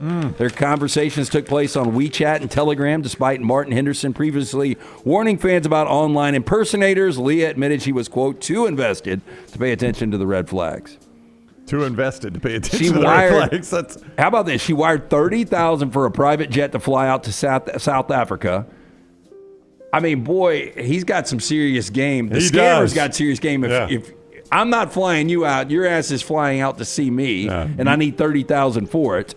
Now, Now, he claimed the flight was canceled because he was, quote, thrown in jail for breaking his contract on Virgin River.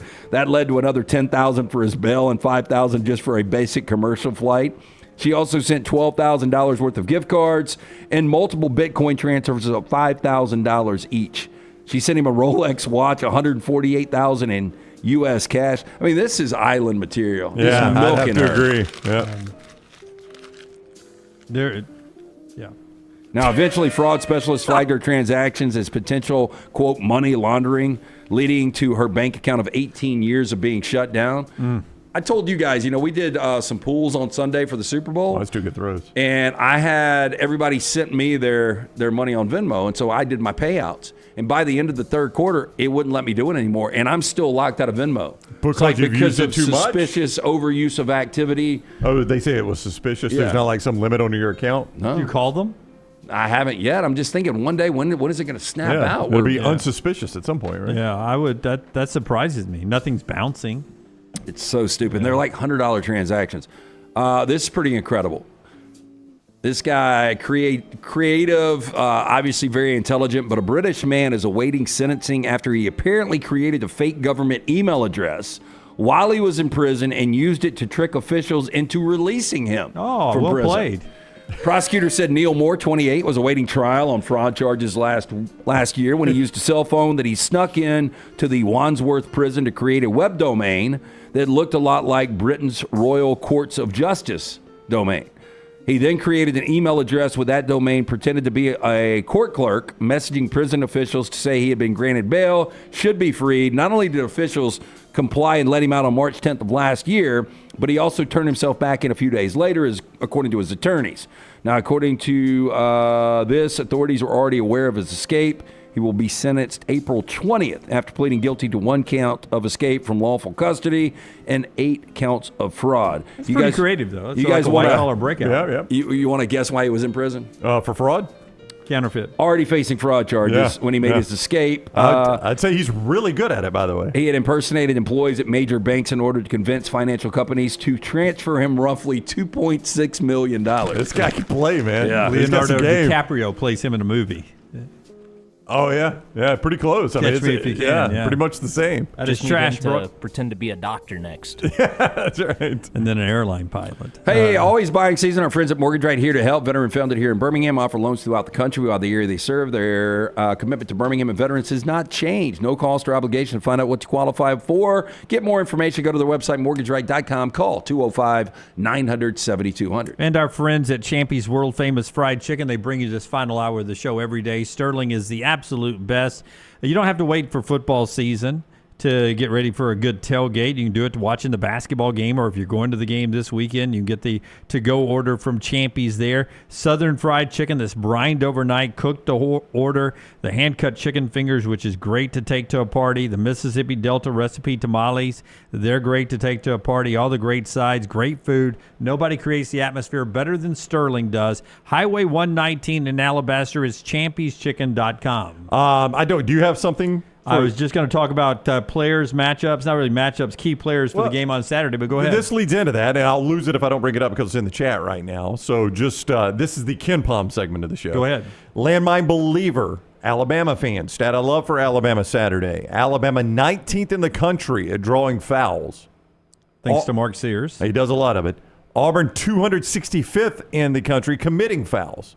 Tell you Alabama could shoot a lot of free throws, and home teams generally do, not always. Alabama 16th in the country in offensive rebounds. Auburn 172nd in giving up offensive rebounds. Ooh. There's a couple stats from one Alabama fan. If you want to throw us your Ken Palm stats in the chat, we'll read them if you're Auburn fans. Little T yesterday on TikTok, Taylor Korn, feeling better, by the way. Good. She said that the Ken Palm score projection was Auburn 88-86. So that close of the. Yeah. I had somebody reach out to me and they were like, "It's I've seen the early number. It's 5.5. Auburn 5.5." And I was like, "There is no chance this game goes off at 5.5." No. Yeah, is that like a FanDuel early number or something like that? I don't know what it was. Yeah. But even if it was listed at 5.5, it wouldn't be listed long at 5.5. You think that one drops in a hurry? Yeah, I mean, I do. My initial lean right now is Auburn to win the game, but man, there's no way they're. But didn't you say you said yesterday you thought Alabama would be favored? Yeah, right? I think Alabama's going to be a slight, skinny 1.5 point favorite. Okay, so who is a key? I hate to do matchups because the game changes so much. Well, I'll give you one though. Yeah. I mean, I think I've seen a lot of this chat from both sides here. When you've got Mo Diabate and Chad Baker-Mazara on one another, if however often that might happen. Yeah, that's an explosion waiting to happen. Exactly. I mean, those are Call in the bomb squad. Those are two guys that have a very specific set of skills, as Liam Neeson would say, and those set of skills could be oil and water. I think that will be fascinating to watch. More gasoline and match. Gasoline and match. My X factor is going to be Aiden Holloway because I think he's going to come out if he presses too much. He could be back in a situation where he had some of these really bad games shooting the basketball last year for Auburn against his former team. But wasn't that fascinating what Charles talked about earlier about Aiden? Yeah, about breathing. About breathing, and he can't. He said, "I've done this twice before, and I pressed too hard early on." And it is weird. Like breathing is so important in really everything you do, physically and mentally. Like when you do deep dives and you hear about snipers talking about breathing is their most important thing. Yeah. Yep. Yeah, just controlling. I mean, if you control that, you're controlling your emotions. But I could see Holloway go for 26 off the bench, and I could see him go 1 of 10 behind the arc. Or 0 for 10 behind the arc. So I do think he's going to be extremely important because he's been such really good instant offense off the bench for NATO. The dude's more than 50% from beyond the arc. If he went 0 of 10, that'd be a stunner. Just the flip side. I mean, Chad Baker trying to, block his shot or somebody like that. I mean, it's important to the other guys who were on the team with him last year to not let him get his, so that'll be an interesting dynamic. I keep bringing him up. I mean, Chad Baker-Mazara has got to get back to himself playing like he does. I think that's important for Auburn. And I think Grant Nelson is big in this game because of his length, what he does rebounding, his defense, and his scoring. We talk about Mark Sears all the time. We talk about Janai Broome all the time. To me, Grant Nelson doing Grant Nelson things is as important as Chad Baker-Mazara. And I do think with all this we're talking about, officiating crew is going to be huge in this. You know, do they let them play? Does the officiating crew know this is a 1-2 matchup, an emotionally charged arena, big rivalry? Well, it's Pat Adams, Doug Shout. I'm kidding. I don't know who it is. Oh, no, but the night those are two guys you don't want, I don't think. The night I went to Jacksonville State, Doug Shout was doing the game, and Greg Seitz, the Jacksonville State athletic director, was like, two of these officials were at Arkansas, Texas last night. Now, think about that for one moment, okay? Arkansas, Texas was the late-night game in Austin, and they were in Jacksonville, Alabama, for a 6 o'clock tip. Yeah, that's a flight to Atlanta, drive to Jacksonville. Correct. Is the way I would do it. Yeah, direct Atlanta, drive to Jacksonville. Still not a great travel day for you there. Not a great travel day.